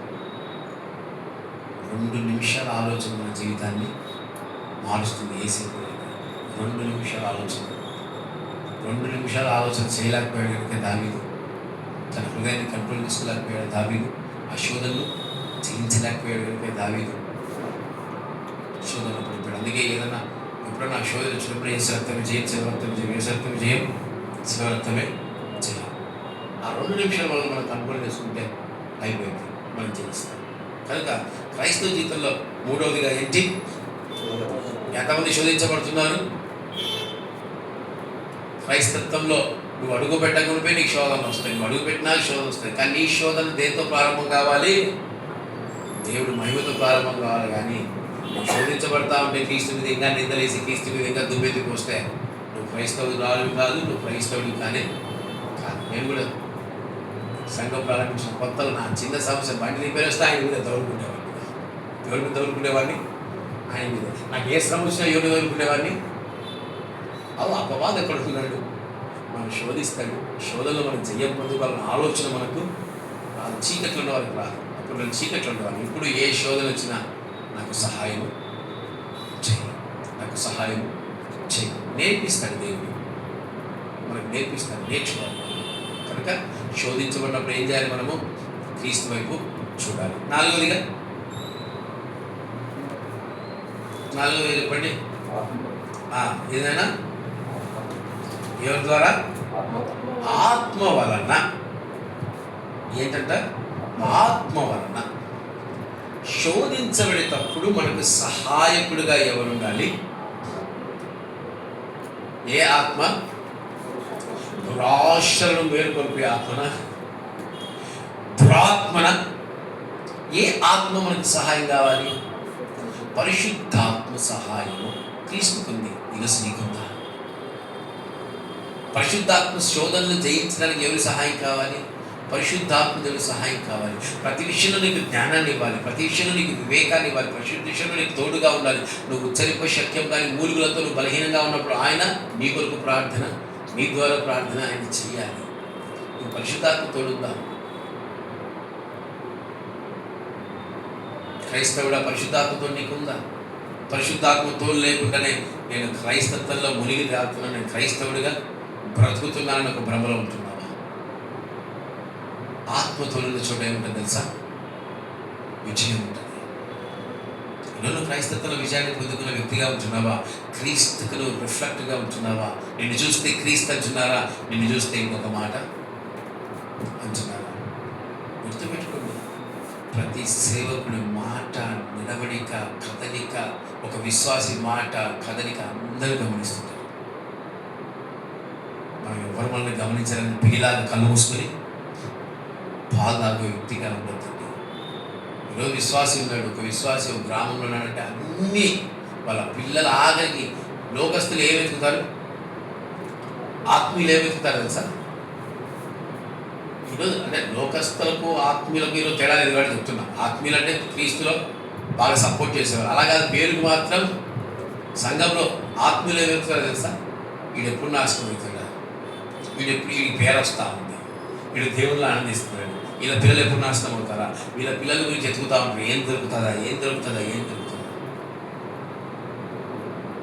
ఇలా ఆత్మీయులు అంటారు, పేరుకు మాత్రమే ఆత్మీయులు. ఆలోచించండి ఒక్కసారి. ఆత్మ మనకు సహాయం చేస్తుందంటే బలహీనతలు కూడా మూసిపెడుతుంది. ప్రేమ అనేక పాపములను కప్పు. ఇప్పుడు ఒక ఆత్మీయుడు కానీ, ఒక సేవకుడు కానీ, ఒక సంఘ విశ్వాసి కానీ ఏం చేయాలి? ఆత్మ వలన నడిపింపు కావాలి. ఆత్మ వలన. ఈరోజు ఆత్మ వలన నడుస్తూ ఉన్నావా? ఆత్మ వలన నువ్వు జీవిస్తున్నావా? ఆత్మ వలన నువ్వు బ్రతుకుతున్నావా? ఆత్మ వలన నీ జీవితం ప్రారంభమవుతుందా, నడుస్తుందని నువ్వే జ్ఞాపకం చేసు. క్రీస్తుకైతే ఆత్మ ఉంది, అపోస్తలకి ఏముంది? ఆత్మ ఉంది. ఈరోజు నీకుందా? క్రైస్తవుల ఆత్మ నడిపింపు నీకుందా? ఆత్మ వల్ల నువ్వు ఆనందిస్తున్నావా? ఆత్మ వల్ల నువ్వు జీవిస్తున్నావా? ఒకసారి మిమ్మల్ని మీరే జ్ఞాపకం చేసుకోండి. ఎందుకంటే ఇది పెంచుకుంటూ పోతా ఉంటే సమయం పెంచుకుంటూ పోతా ఉంటే ఏం లేదమ్మా, ఏం లేదు, సమయం లేని. అందుకే దేవుని ఆరాధించే వాళ్ళు ఎట్లా ఆరాధించాలంట? ఆత్మతోను సత్యంతో.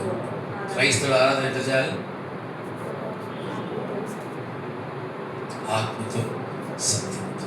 కానీ గుర్తుపెట్టుకోండి, ఈ క్రైస్తవ ప్రారంభము దేని ద్వారా కావట్లేదు తెలుసా? దేని ద్వారా కావట్లేదు? ఆత్మ ద్వారా కావట్లేదు.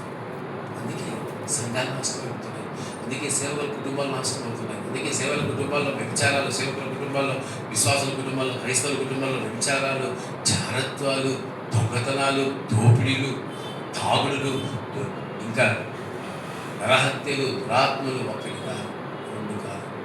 కానీ పేరుకు మాత్రం క్రైస్తవులు. లోకాశలు, లోక కోరికలు, లోక తలంపులు, సుఖభోగ్యాలు. ఒక సేవకుడు నువ్వు నడుస్తున్నావంటే, నువ్వు దేవుని నమ్మి సేవకుడిగా నువ్వు ప్రతిష్ఠించి ఎప్పటి ఏం కావాలి తెలుసా? వీడికి పేరు కావాలి, యూట్యూబ్లో వాడబడాలి, జనాలందరినీ చూసి మెచ్చుకోవాలి. ఎప్పుడేం కావాలి సార్? ధనం కావాలి, కారు కావాలా, బంగ్లా కావాలా. పుట్టిందే ఇప్పుడు పుడతానని కావాలా? 10 ఏళ్ళ మాకు దేవుని సేవ ప్రారంభించి 10 ఏళ్ళ. ఇప్పటికి ఎట్లున్నాం తెలుసా? శోధించబడతానే ఉంటాం. ఆలోచించండి. ఇది ఈ కాలంలో అందరూ భ్రమలో బ్రతుకుతా ఉంటారు, భ్రమలో జీవిస్తూ ఉంటారు, భ్రమలో ఉంటాం. మనకు కావాల్సింది ఆత్మ అనుకుంటాను. గుర్తుపెట్టుకుని క్రైస్తవ ప్రారంభం మొట్టమొదటిగా దేనితో ప్రారంభం కావాలి? యేసయ్యతో ప్రారంభం కావాలి. యేసయ్య అంటే ఏంటి? చెప్పాలా? రెండవదిగా ఒకటి గుర్తించాలి, మనం గుర్తించాలి, మనం మర్చిపోతాం. ఎవరిని గుర్తించాలి? అపవాది ఉండాలని గుర్తించండి, వాడు మన జీవితాన్ని నాశనం చేస్తారని గుర్తించండి. ప్రతి దాన్ని దేవుడి మీద వేయద్దండి, ప్రతి దాన్ని దేవుడు చేస్తారని తలంచుకోవద్దండి. దేవుడి కంచెల నుంచి ఒక వ్యక్తి సొలొమోను చెప్పాడు, ఈ కంచె దాటి నీ కథ అయిపోతాడు. ఎవరు కదా? షిమి దూషించినవాడు, దావీదును దూషించినవాడు. దేవుడి కంచెలో, ఈ యెరూషలేము కంచెలో ఉన్నంత వరకు నీకు రక్షణ. యెరూషలేము కంచె దాటితే నువ్వు శాస్తావు. అది దేవుడు కంచ. నువ్వు ఆయన కంచెలు ఉన్నందుకు నువ్వు భద్రం. నువ్వు బయటికి పోయి యేసయ్యా నువ్వే నన్ను చంపావంటుంది. ఎంత దారుణం ఇది! నువ్వు పాపం చేసి దేవుడు నువ్వే పాపం చేయించాడు. దగ్గర నుండి వ్యభిచారం చేస్తారా? దగ్గర నుండి కామకోరికలు కలిగిస్తారా? దేవుడు దగ్గర నుండి ఇతరులను తీర్చమని చెప్తారా? దగ్గర నుండి ఇతరులను దూషించమని చెప్తారా? దగ్గర నుండి రోషాలు పుట్టిస్తాడా? దగ్గర నుండి ఇంకేనని చేస్తాడు. దేవుడు చేస్తాడు ఇవన్నీ. పరిశుద్ధతలో మహనీయుడవు నీ వంటి దేవుడు జగమున. ఆయన ఏం పుట్టిస్తాడు? పరిశుద్ధులు పుట్టిస్తాడు. ఆయన ఏం పుట్టిస్తాడు? నేను స్తుతించే వ్యక్తిగా మారుస్తాడు. ఆయన ఏం పుట్టిస్తాడు? నేను దేవుని ఆరాధించే వ్యక్తిగా మారుస్తాడు. గుర్తుపెట్టుకుని ప్రతి దానికి దేవుడి మీద నిందలు వేద్దండి, అపవాదించి ఒకడు ఉన్నాడు, వాడిని గుర్తించండి, వాడు చేస్తాడు. మూడవదిగా శోధనలు. ఎవరికి వస్తాయి శోధనలు? క్రైస్తవులకు 2 రకాల శోధనలు వస్తాయి. దీని గురించి కూడా వాక్యం 2 రకాల శోధనలు. ఒకటి దేవుడు కలిగించే శోధన, ఒకటి అపవాది కలిగించే శోధన. కనుక జాగ్రత్త. నాలుగవదిగా నీకు ఎవరు నడిపింపు కావాలి? ఉందా? అందరికీ ఆత్మ నడిపింపు ఉందా? జాగ్రత్త. ఐదవదిగా చూద్దాం. ఐదవది ఏముంది? అరణ్యం. ఏంటమ్మా? అరణ్యం. మార్క్స్ వార్త 1:35 చదవండి.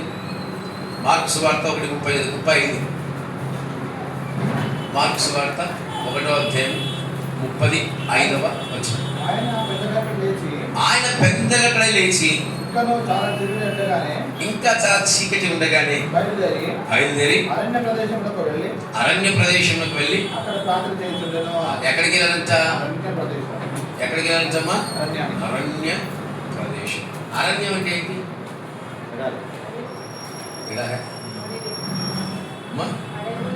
అడవి. అడవి దట్టమైన అడవి ఏమంటారు తెలుసా? అరణ్యం అంటారు. అరణ్యం దేని సూచిస్తుందంటే ఒంటరితనాన్ని.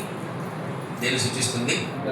ఒంటరితనం మన జీవితంలో ఒంటరితనం దేవుడు ప్రతిసారి కల్పిస్తాడు, కలగ చేస్తాడు. ఎందుకు అరణ్యపు అనుభవాలు క్రీస్తు అనుభవించాడు? ఎందుకు అరణ్యపు అనుభవాలు సమరయ స్త్రీ అనుభవించాడు? ఎందుకు అరణ్యపు అనుభవాలు మన జీవితంలో ఉంటాయి? ఎందుకు అరణ్యపు అనుభవాల్లో దేవుడు మనల్ని దర్శిస్తాడు? హోషేయ గ్రంథం 2:15 చదవండి. హోషేయ గ్రంథం 2:15, 2వ వచనము 15వ వచనం 14 సారీ 2వ అధ్యాయం 14. పిమ్మట దానిని ఆకర్షించి అరణ్యంలోనికి కొనిపోయి అక్కడ దానితో ప్రేమగా మాట్లాడుదును. అక్కడ నుండి దానిని తోడుకొని వచ్చి చాలా హల్లెలూయా. అరణ్యము ఒంటరి అనుభవం. ఏదైనా ఒక వ్యక్తి గురించి ఎప్పుడు తెలుస్తుంది మనకి? సావాసం. గుడ్. ఒక వ్యక్తి గురించి మన గురించి మనకు ఎప్పుడు తెలుస్తుంది? కనిపించడానికి మనం అందరము చాలా నీతిమంతులుగా, చాలా పరిశుద్ధులుగా, చాలా గొప్పవాళ్ళుగా మనకు అనిపిస్తుంది. మన గురించి మనకి ఎప్పుడు తెలుస్తుంది తెలుసా? ఒంటరిగా అర్థమైన విషయం ఎప్పుడైనా మాట్లాడుతున్నారు మిమ్మల్ని మీరే. నీలో ఉండే క్రూరత్వం బయటకు వస్తుంది, నీలో ఉండే రియాలిటీ బయటకు వస్తుంది, నీవేందో అర్థం నీకు చెప్తుంది. ఒంటరితనం. ఎందుకు దేవుడు ప్రతి ఒక్కరికి ఒంటరి అనుభవాలు ఇస్తాడు? ఎందుకు ఒంటరి అనుభవాలు ఇస్తాడు? నిన్ను నీవు పరిపూర్ణమైన వ్యక్తిగా, నిన్ను బాగు చేసుకోవటానికే ఒంటరితనాన్ని దేవుడికి ఇస్తాడు. ఒక వ్యక్తి ప్రార్థన చేద్దాం, 10 మందిలో ఒక వ్యక్తి ప్రార్థన ఎలా ఉంటుంది? అంటే చిచ్చు తట్టారు. ఒక వ్యక్తి సంఘంలో ప్రార్థన ఎలా ఉంటుంది? అమ్మా అదేంట్రా ఏమి చెప్పండి. కరెక్ట్ మీరు పోతే పోయింది. వీడు పనికిమాలోనైనా, వీడి హృదయంలో వ్యభిచారం ఉన్నా, వీడి హృదయంలో దారిద్ర్యం ఉన్నా, వీడి హృదయంలో అంతరంగంలో పాపాలున్నా, ఈ సంఘంలో వీడి ప్రార్థన ఎట్టుంటో తెలుసా? ఆయన మహిమపరుస్తారు, ఆయన స్తుతిస్తారు, ఆయన పరిశుద్ధత చేస్తారు. వీడు పరిశుద్ధులని వీళ్ళని నిర్ణయించుకుంటాడు. అది దేవుడు తెలుసు. ఒక వ్యక్తి ఎప్పుడు తన పాపాలను ఒప్పుకోగలడు, ఎప్పుడు తన జీవితాన్ని మార్చుకోగలడు, ఎప్పుడు తన స్థితిని దేవునికి చెప్పుకోగలడు తెలుసా? అందుకే ఈ క్రైస్తవ సమాజంలో ప్రతి విశ్వాసి, ప్రతి సేవకుడికి దేవుడు ఏమిస్తాడు తెలుసా? ఒంటరితనం. ఈ ఒంటరితనంలో ఎవరిని ఎత్తకాలా? ఎవరితో మాట్లాడాలా? మనం ఉన్నాం. మనం ఒంటరితనంలో అబ్బా అదే నిండు నూరేగా బతుకుంటారు. మనం ఒంటరితనం ఎలా పోగొట్టుకుంటాం తెలుసా? చూసి కళ్ళు గుంచుకపోయి గుంతలు పడాలా, నొచ్చి లేదంటే నిద్ర పోయి పాతాలను కొట్టకపోవాలా? మనం ఒంటరితనం. నిద్ర లేదా తిండి లేదా మొబైల్, ఈ 3 తప్ప ఇంకా మనం ఏమి చేయలేం. ఆయన అరణ్యానికి పోయి ఒంటరిగా తండ్రితో సహవాసం చేస్తున్నాడు. ఎక్కడ ఆకర్షిస్తాడంటే, ఎక్కడికి రమ్మని దేవుడు ఆకర్షిస్తాడంటే, హోషేయ గ్రంథం చదివిన మనం ఇప్పుడు అరణ్యానికి రావాలని ఆకర్షిస్తాడంట. అంటే ఏంటి? మన బ్రతుకులో ఒంటరితనాన్ని తావటానికి, మన బ్రతుకులో ఒంటరి అనుభవాలు మనకి ఇవ్వటానికి దేవుడు మనల్ని ఏం చేస్తాడు? ఆకర్షిస్తాడు. కొంతమంది ఎలా అంటున్నా అంటే, ఏమో ఒంటరిగా ఉండాలని ఇష్టపడుతున్నా, నేను ఒంటరిగా ఉంటా, దయచేసి నన్ను వదిలేయండి. నీకేం పోయే కాలం వచ్చిందిరా? ఒంటరిగా ఇంతమంది నువ్వు ఒంటరిగా ఉండాలనుకుంటున్నా, ఏమన్నా మనసు బాలేదు, నేను ఎంత ఉండాలనుకుంటున్నా?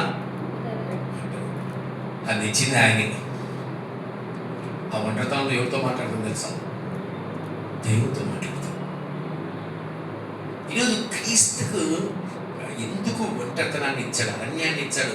ఆ ఒంటరితనంలో అపవాది ఒక పక్క శోధిస్తూ ఉంది, అపవాది కార్యాలు శోధించబడుతున్నాయి. ఈయనేమో ఆత్మ వల్ల ప్రార్థిస్తూ ఉన్నాడు, ఆత్మ వల్ల పోరాడుతూ ఉన్నాడు, ఆత్మ వల్ల ఆ శోధనలు ఎదిరించే వ్యక్తిగా ఉన్నాడు. ఆ ఒంటరితనంలో ఎవరితో సహవాసం కలిగి ఉన్నాడు? దేవునితో సహవాసం కలిగి ఉన్నాడు. కొంతమంది ఒంటరితనం అంటే భయం. భార్య భర్త లేకుంటే చచ్చిపోతా, నా భర్త లేకుంటే చచ్చిపోతా, భర్త భార్య లేకుంటే చచ్చిపోతా, నాకు పిచ్చెక్కిపోతుంది. ఈయన మందు కొట్టిన అవసరం లే, ఈ మత్తు సాలు, ఈమె మందు కొట్టిన అవసరం లే, ఈ మత్తు సాలు. అది చెప్తుంటప్పుడు మత్తు వదలరా, నిద్ర మత్తు కాదు వదలాల్సింది, మత్తు వదలదు. ఏ మత్తైనా ప్రపంచంలో మత్తులు చాలా ఉన్నాయి, ఏ మత్తే. అందుకే దేవుడు అంటున్నాడు, ఈ మత్తులో ఇంటి వీడు పాతాలకు పోతాడు కనుక వీడి మత్తు నేను వదిలిస్తాను. ఒంటరితనాన్ని ఇస్తాడు దేవుడు. చాలా సమయం ఆ ఒంటరితనంలో దేవుని ఎతకాలి, దేవునితో మాట్లాడాలి, దేవుని దర్శించాలి. నా జీవితంలో 3వ సంవత్సరమే ఒంటరితనం. ఎన్నో సంవత్సరము? 3, 4 ఒంటరితనం. మీ అందరింటికి పోతారు, శుభ్రంగా హ్యాపీగా ఉంటారు, పిల్లలతో, భార్యాభర్తలతో. ఉదయం మొదలుకొని రాత్రి వరకు నాకు నేనే కనిపించాను ఇక్కడ. అందుకే ఒంటరిగా సాయంత్రం ఏం చేస్తాను, అన్ని పెట్టి బైబిల్ పట్టుకుంటాను, బైబిల్ చదువుతాను, ప్రార్థన చేస్తాను. ఈరోజు చెప్పే వాక్యం కూడా మీకు తెలుసో లేదో, మన గురువారం నేను ఊరు వెళ్ళక ముందు చదివిన వాక్యం ఒక్క లైన్ చదివింది ఆ రోజు. ఈ ఒక్క లైన్ గంట చదివే. ఎంతసేపు? ఒక్క లైన్ ఎంతసేపు చదివా? గంట. ఏంటి అసలు ఎలా ప్రారంభించాడు, ఏ అనుభవాలతో ప్రారంభించాడు? ఆ లైన్ని పట్టి లాగి చేసి అన్నీ రాసుకుంటే గంట. అంటే వాటి గురించి ధ్యానించేదానికి. సహవాసం ఎవరు చేశారు ఒంటరితనంలో ఉంటే? మనం ఏం చేస్తున్నాం? మొబైల్, నిద్ర, సపాటు, ఈ మూడే. ఇంకేమంటే ఇది చూడడం కాదు, ఇది కూడా అంట. ఫోన్ పట్టినారంటే పక్కనోడు ఎంగేజ్ కొట్టి కొట్టి కొట్టి కొట్టి కొట్టి సావాలి. ఓ గంటలు మాట్లాడుతూ ఉంటాం. ఏమన్నా ఏమీ లేదు, ఏముంది? ఏమి లేదు. అమ్మాలతో ముచ్చట్లు, అయ్యలతో, అయ్యగారితో ముచ్చట్లు. ఒంటరితనము, అరణ్యము. ఒకరిని బాగు చేయాలంటే దేవుడు ఏ సమయంలో బాగు చేస్తాడు తెలుసా? ఆ సమర స్త్రీని ఏ సమయంలో బాగు చేశాడు? ఈరోజు నువ్వు ఒంటరిగా దేవుడితో మాట్లాడు, నువ్వు ఒంటరి సమయాన్ని దేవునికి ఇవ్వవు, కానీ నువ్వేం ఎక్స్పెక్ట్ చేస్తావు? నాతో మాట్లాడవేసయ్యా. నువ్వు ఆయనతో గడిపితేగా ఒంటరిగా. దేవుడు 10 మందితో నీతో మాట్లాడతాడా? 10 మందిలో ఇప్పుడు నేనే ఉన్నాను, ఎవరిలో బలహీనత కల్పించాడు, 10 మందిలో చెప్తే ఎలా ఉంటాను? ఎప్పుడు చెప్తా? తెలిసి ఇది బాగలేదు, జాగ్రత్త చూసుకోవడానికి చెప్తాను. మాట్లాడాలంటే సేవకుడు మాట్లాడటం ఒంటరితనంగా ఉన్నప్పుడు మరి దేవునితో మాట్లాడండి ఇంకెంత కాదు. ఒంటరి అనుభవాలు జీవితంలో ఉండాలి. ఈ ఒంటరితనము లేకనే క్రైస్తవ సంఘాలు నాశనం అవుతున్నాయి, క్రైస్తవులు నాశనం అవుతున్నారు, ఆత్మీయ జీవితాలు పాడైపోతున్నాయి, ఆత్మీయ బ్రతుకులు పాడైపోతున్నాయి. ఏకాంత ప్రార్థన లేని సేవకుడు కానీ విశ్వాసి కానీ ఫలించరు. సేవలో ఉన్నామనుకుంటారు, దేవుడితో ఉన్నామనుకుంటారు, దేవుడితో జీవిస్తున్నాం అనుకుంటారు, కానీ వీళ్ళు దేవునికి ఇష్టంగా మార్చబడలేదు. అందుకే అరణ్యంలో మాత్రమే నేను దర్శించి నిన్ను ప్రేమించి నిన్ను తీసుకెళ్ళి ద్రాక్ష చెట్లు నీకు ఇస్తానంటున్నాడు, ద్రాక్ష పండ్లు నీకు ఇస్తానంటున్నాడు. అంటే ఏంటి? ఒంటరిగా ఉన్నప్పుడు అంత సహవాసం చేస్తే నీకు ఫలాన్ని ఇస్తాడు, ఆశీర్వాదాన్ని ఇస్తాడు, ఆశీర్వాదంతో మళ్ళీ నింపుతాడు. సరే, ఆరోదిగా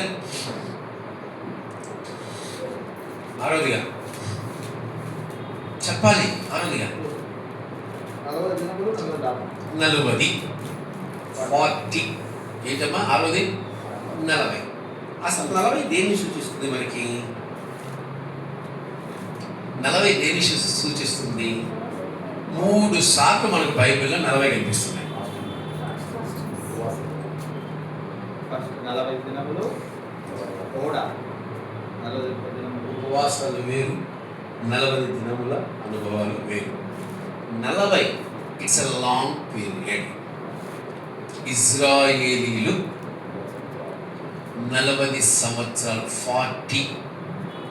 ఇదొకటి. రెండవదిగా మోషే 40. మూడవదిగా మూడోదిగా ఏసైనా ఎవరు లేరా? సరే ఏసై అనుకున్నాం. ఏసయ్య 40. ఇంకొక వ్యక్తి ఉన్నాడుగా, ఏలియా. చప్పట్లు కొట్టండి. Very good, very good. ఏలియా మొట్టమొదటి 40 చూద్దాం. మొట్టమొదటి 40 ఎవరున్నారు? మొట్టమొదటి 40 ఎవరున్నారు? ఆయన కంటే 40 ఎవరున్నారు? నోహా. Very good. మొట్టమొదటి 40 ఎక్కడ ప్రారంభమైంది? ఏం జరిగింది? శోధన. మొట్టమొదటి ఏం జరిగింది? ఆ 40 days భయంకరమైన శోధనలు, భయంకరమైన 40 days శోధనలు జయించడానికి ఇదే అనుభవాలు ప్రభువైన యేసుక్రీస్తు వారు కూడా అక్కడ 40 days ఏం చేయబడ్డాడు? శోధించబడ్డాడు. 40 days శోధనకు సాదృశ్యము. ఇదానికైనా శోధన. రెండవ 40 days చూద్దాము. మోషే గారు రెండో 40 days ఏం జరిగింది? భూమి మీదకి నడిపిపించాడు. ఏమిచ్చాడు? మొట్టమొదటి 40 days శోధించబడితే రెండో 40 days నడిపించాడు. నువ్వు ఎలా నడవాలి, నువ్వు ఎలా జీవించాలి, ఎలా బ్రతకాలి నడిపింపొచ్చింది. మూడో 40 days ఏం జరిగింది? మూడో 40 days ఆశీర్వాదం. ఏమొచ్చింది? ఆశీర్వాదం. మూడో 40 days ఏంటి? ఎవరు?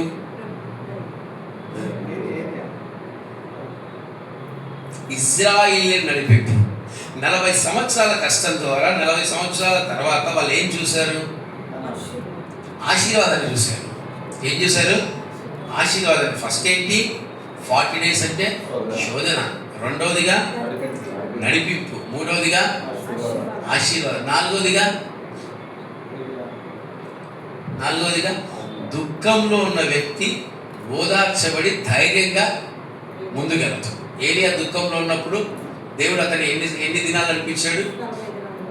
40 days నడిపిస్తానికి ఏలియా ఏమైపోయాడు తెలుసా? ధైర్యం తెచ్చుకొని పరలోకానికి వెళ్ళిపోయాడు. ధైర్యానికి 40 days. ఐదవది 40 days ఏంటి?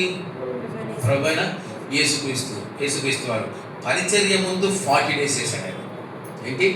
పరిచర్య ముందు అంటే క్రైస్తత్వం ముందు 40 రోజుల అనుభవాలు మనకు కావాలి. ఎన్ని రోజుల అనుభవాలు కావాలి? ఒక వ్యక్తి పరిపూర్ణంగా మారాలంటే ఈ రోజు ఉత్సాహపడి రేపు పడిపోయే వ్యక్తిగా ఉండకూడదు. అంటే ఈరోజు బలంగా ఉండి రేపు బలహీనంగా ఉంటే సార్ చాలామంది నేను చెప్తా ఉంటాను, అది ఒప్పుకోరు చాలామంది. మనం ఎవరు నీతిమంతులం కాదు, దేవుని కృపను బట్టి నీతిమంతులే అంటే మనం ఎందుకు నీతిమంతులం కాదు అంటారు. పాత నిబంధనలో నీతిమంతులు వర్ధిల్లుతారు. ఎవరు నీతిని బట్టి వర్ధిల్లుతారు? దేవుని కృపను బట్టి నీతిమంతులుగా మనం తీర్చబడి అప్పుడు వర్ధిల్లుతాం. నీకు నువ్వే నీతిమంతుడువా? దావీదు వలె నాకు నేనే నీతిమంతుడు అని చెప్పదండి. ఆయన దేవుని కృప ద్వారా నీతిమంతుడు అని చెప్పాడు. చాలామందికి వాక్యం రోజు తెలియదు, తప్పింది అలా కదా. ఈరోజు మనం ఒక్క రోజులో మన జీవితం మారదు. 40 అనుభవాలు, 40 రోజులు శోధించబడాలి. పరిపూర్ణకు సాదృశ్యం. సంపూర్ణత 40 days దేని సాదృశ్యము అంటే మనం క్రైస్తత్వంలో మనం బలంగా పోవాలంటే సంపూర్ణత. ఈ సంపూర్ణతలు ఏమొస్తాయి? శోధనలు వస్తాయి, శ్రమలు వస్తాయి, కష్టాలు వస్తాయి. రెండవదిగా ఎలా దేవుళ్ళలో నడవాలని నేర్చుకుంటాం. మూడవదిగా మనం ఆశీర్వాద అనుభవాల్లోనికి పోతాం. నాలుగవదిగా ధైర్యం కోల్పోయినప్పుడు ధైర్యం ఇచ్చేది 40 days. ఐదవదిగా జయాన్ని ఇచ్చేది ఏంటి? జయాన్ని ఇచ్చేది 40 days. గుర్తుపెట్టుకొని 40 days అంటే ఏదో కాదు, ఇట్స్ లాంగ్ లాంగ్ లాంగ్. అంటే మన క్రైస్తత్వంలో నిరీక్షణకు సాదృశ్యం 40 days. ఆ నిరీక్షణ ద్వారా మనం ఏం పొందుకుంటాం తెలుసా? సంపూర్ణమైన తత్వంలోనికి. 40 సంవత్సరాల తర్వాత ఏం చూసేవాళ్ళు? బాగా ఒక 10 రోజులు చీకటి గిల నుండి ఒక్కసారి మనం బయటకు వెళ్తే ఏమవుతుంది? వెళ్తురు చూస్తే ఏమనిపిస్తుంది? అమ్మా అది చెప్పలేదు. అందుకే మనం బాగా శోధించబడి ఒక్కసారి ఆశీర్వాదాన్ని చూస్తే ఎట్లుంటుంది? 9 నెలలు మోసి కేకలు పెట్టి ఈకలు పెట్టి ఆఖరికి బిడ్డను చూస్తే తల్లి ఏమవుతుంది? చల్లబడుతుంది. ఏం పడుతుంది? చల్లబడుతుంది. ఇది కూడా అంతే. 40 days నిరీక్షణకు, 40 days సంపూర్ణతకు సాదృశ్యం. కాబట్టి క్రైస్తవ జీవితాల్లో ఎంతగా నువ్వు శోధించబడుతున్నావా, ఎంతగా దేవుడు నిన్ను ముందుకు తీసుకెళ్తున్నాడా, ఇంకా నీకు దగ్గరగా ఏం చేయట్లేదా, ఇంకా నిన్ను శోధిస్తూనే ఉన్నాడా అంటే నువ్వు దేవుల్లో ఎట్లయిపోతున్నావు తెలుసా? మేకు వేసి దిగబోయినట్టు. నువ్వు పడిపోవు. ఇంకా నువ్వు గాలి వచ్చినా పడిపోవు, నువ్వు ఇసుకలో ఉన్నా పడిపోవు, నువ్వు బండ మీద కట్టబడినా క్రైస్తవుడు సంపూర్ణమైన క్రైస్తవుడు. 5వ చెప్పి ముగిస్తాను. నా సమయం సరే 7వది. అబ్బా వీడు మళ్ళీ 5 నుంచి స్టార్ట్ చేస్తే ఇంకా సభ్య పెడతారు అనుకున్నాడు ఏమో. 7వది ఏం చదివి ఏమిరా మీరు అసలు మర్చిపోతున్నారు. 7వది ఏంటమ్మా? ఉపవాసం. మనకు నచ్చనిది, మనకు దూరంగా ఉండేది, అసలు దాని దగ్గర కూడా వెళ్ళలేనిది, అసలు అదంటేనే అమ్మా సెప్టెంబర్ 4 నుంచి ఈడ వదిలిపెట్టడం మనల్ని 4 నుంచి ఇప్పుడే దిగులు. వీడు షుగర్ పేషెంట్ ఎట్ట ఉంటున్నాడా ఈడా అని ఒకసారి ఆశ్చర్యం వస్తుంది. షుగర్ పేషెంట్ కదా, 3 రోజులు ఎట్లా ఉంటాడు పిల్లగాడు పాపం. అసలు ఎట్ట సాధ్యం అనుకుంటా ఉంటారు మనం ఒక్కొక్కసారి. దౌర్భాగ్యం ఉంది, ఈయన ఉంటాడు మమ్మల్ని చూస్తాడు. ఉపవాసం.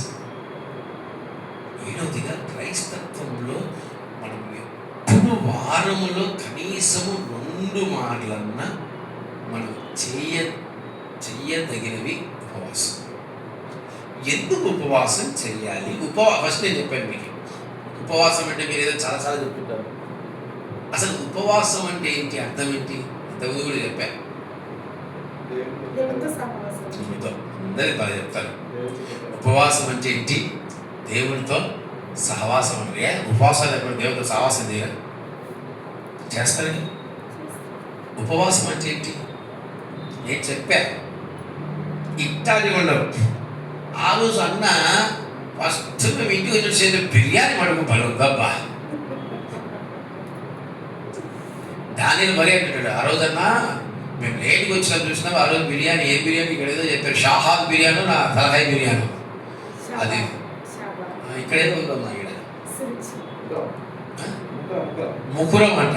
నా ముక్కు కదా, ముక్కుతో పిలుస్తారే ముకురం పెట్టారేమో.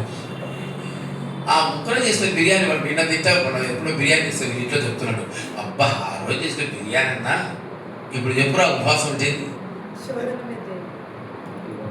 ఇప్పుడే చెప్పావు దేవునితో సహవాసము, దేవుని శోధన పైన అన్నీ కరెక్టే. కానీ అస్సలైన ఉపవాసంకి అర్థం ఉంది. మన సంఘంలోనే 10 సార్లు చెప్పాను. మళ్ళీ సెప్టెంబర్ 4 వస్తుంది, మళ్ళా చెప్పాలి వాక్యం దాని గురించి.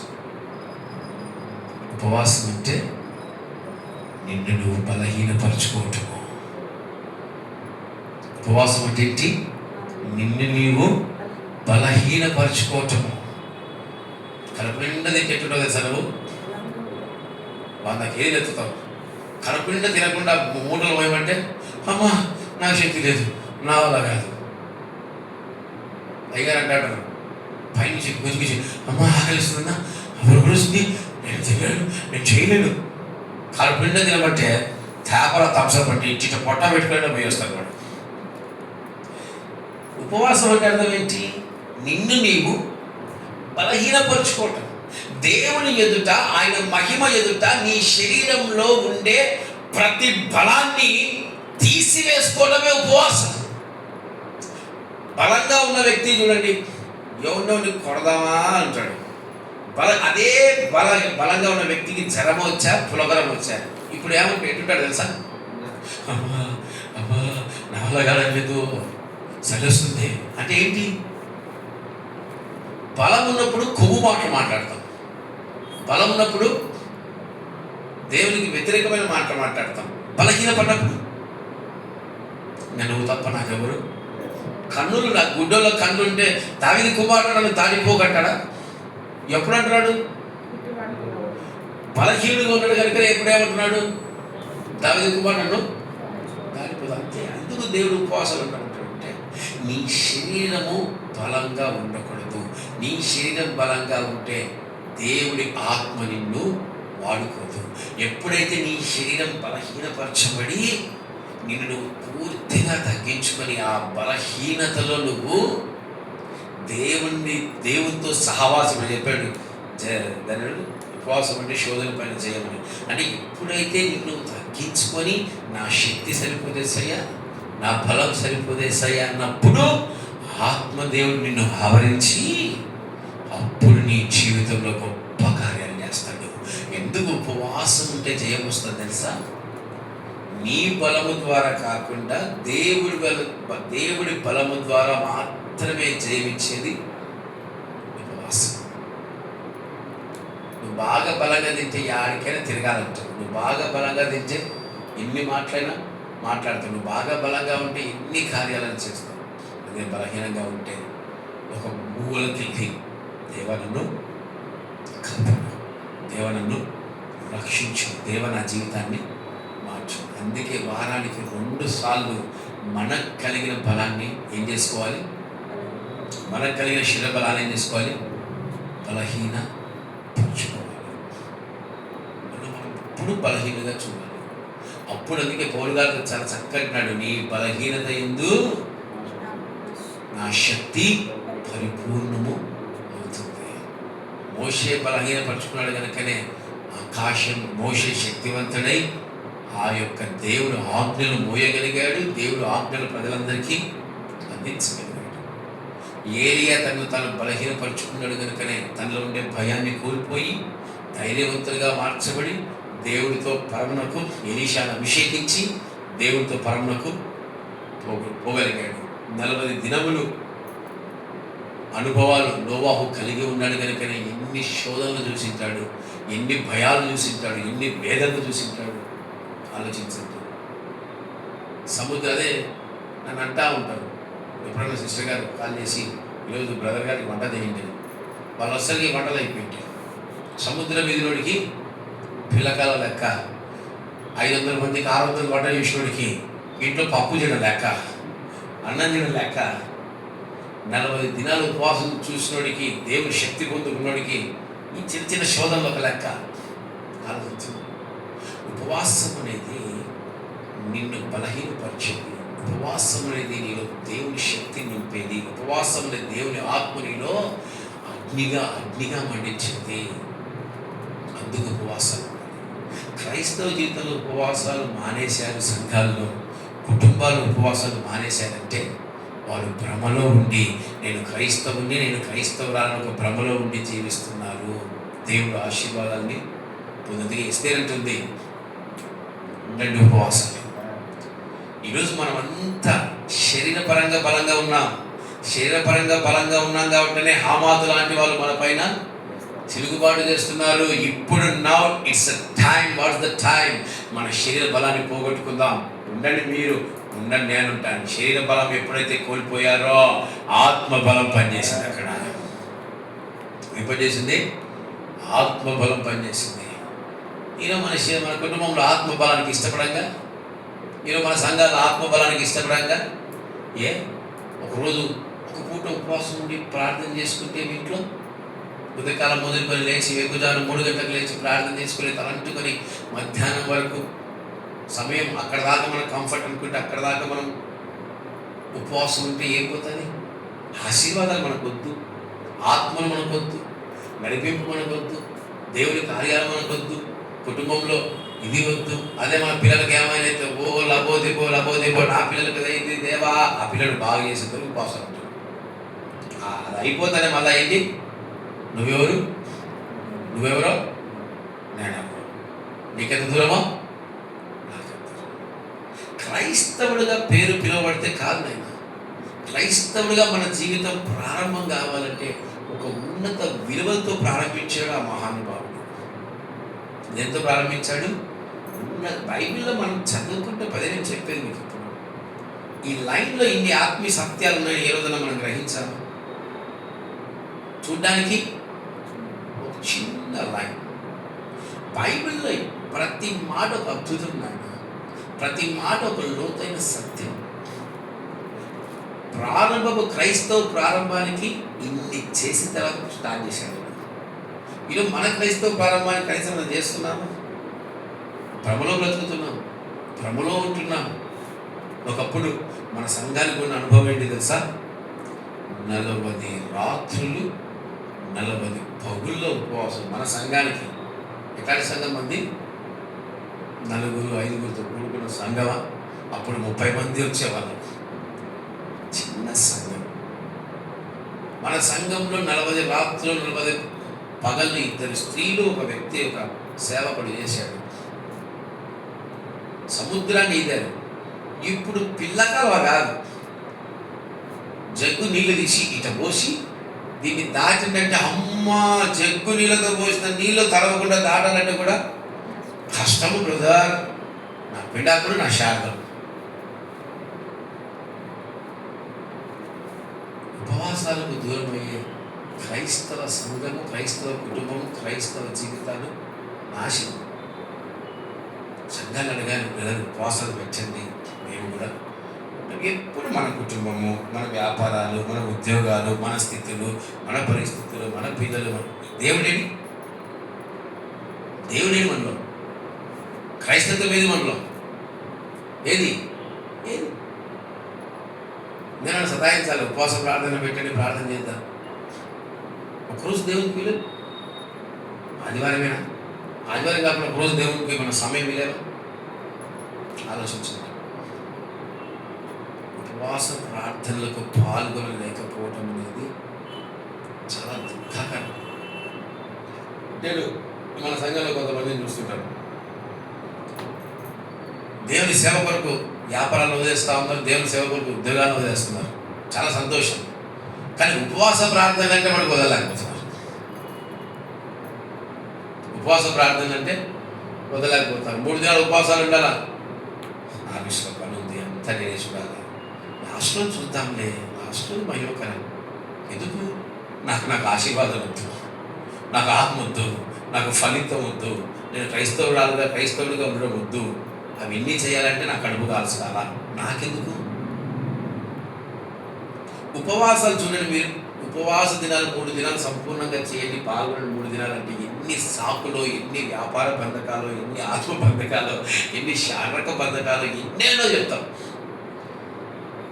కష్టాన్ని స్వీకరించలేం, కానీ సంతోషాన్ని స్వీకరించడానికి క్రైస్తవులు పుడుతూ ఉన్నారు, క్రైస్తవులుగా జీవిస్తున్నారు, క్రైస్తవులుగా బ్రతుకుతున్నారు. 3 దినాలు ఉపవాసాలను చూడండి.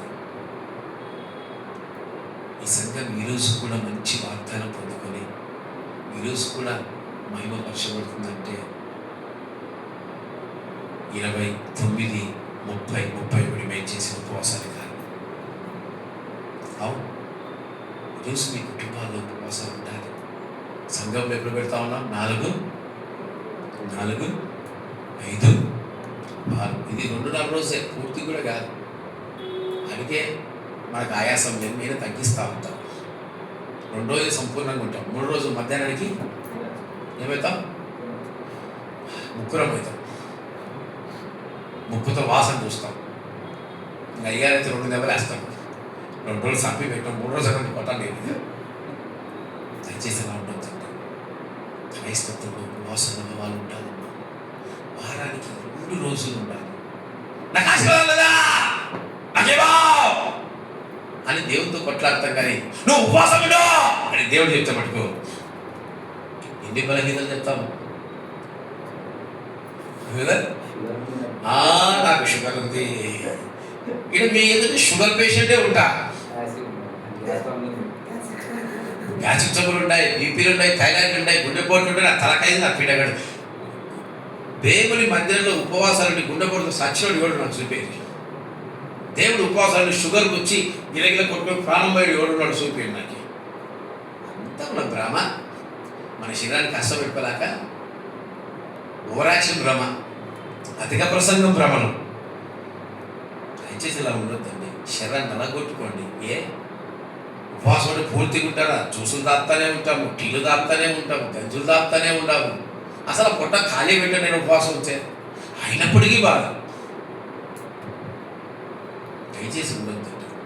ఈరోజు మొదలుకొని వారానికి 2 రోజులు స్త్రీలు ఒక్క పూట ఉపవాసం ఉండడానికి ప్రయత్నించండి.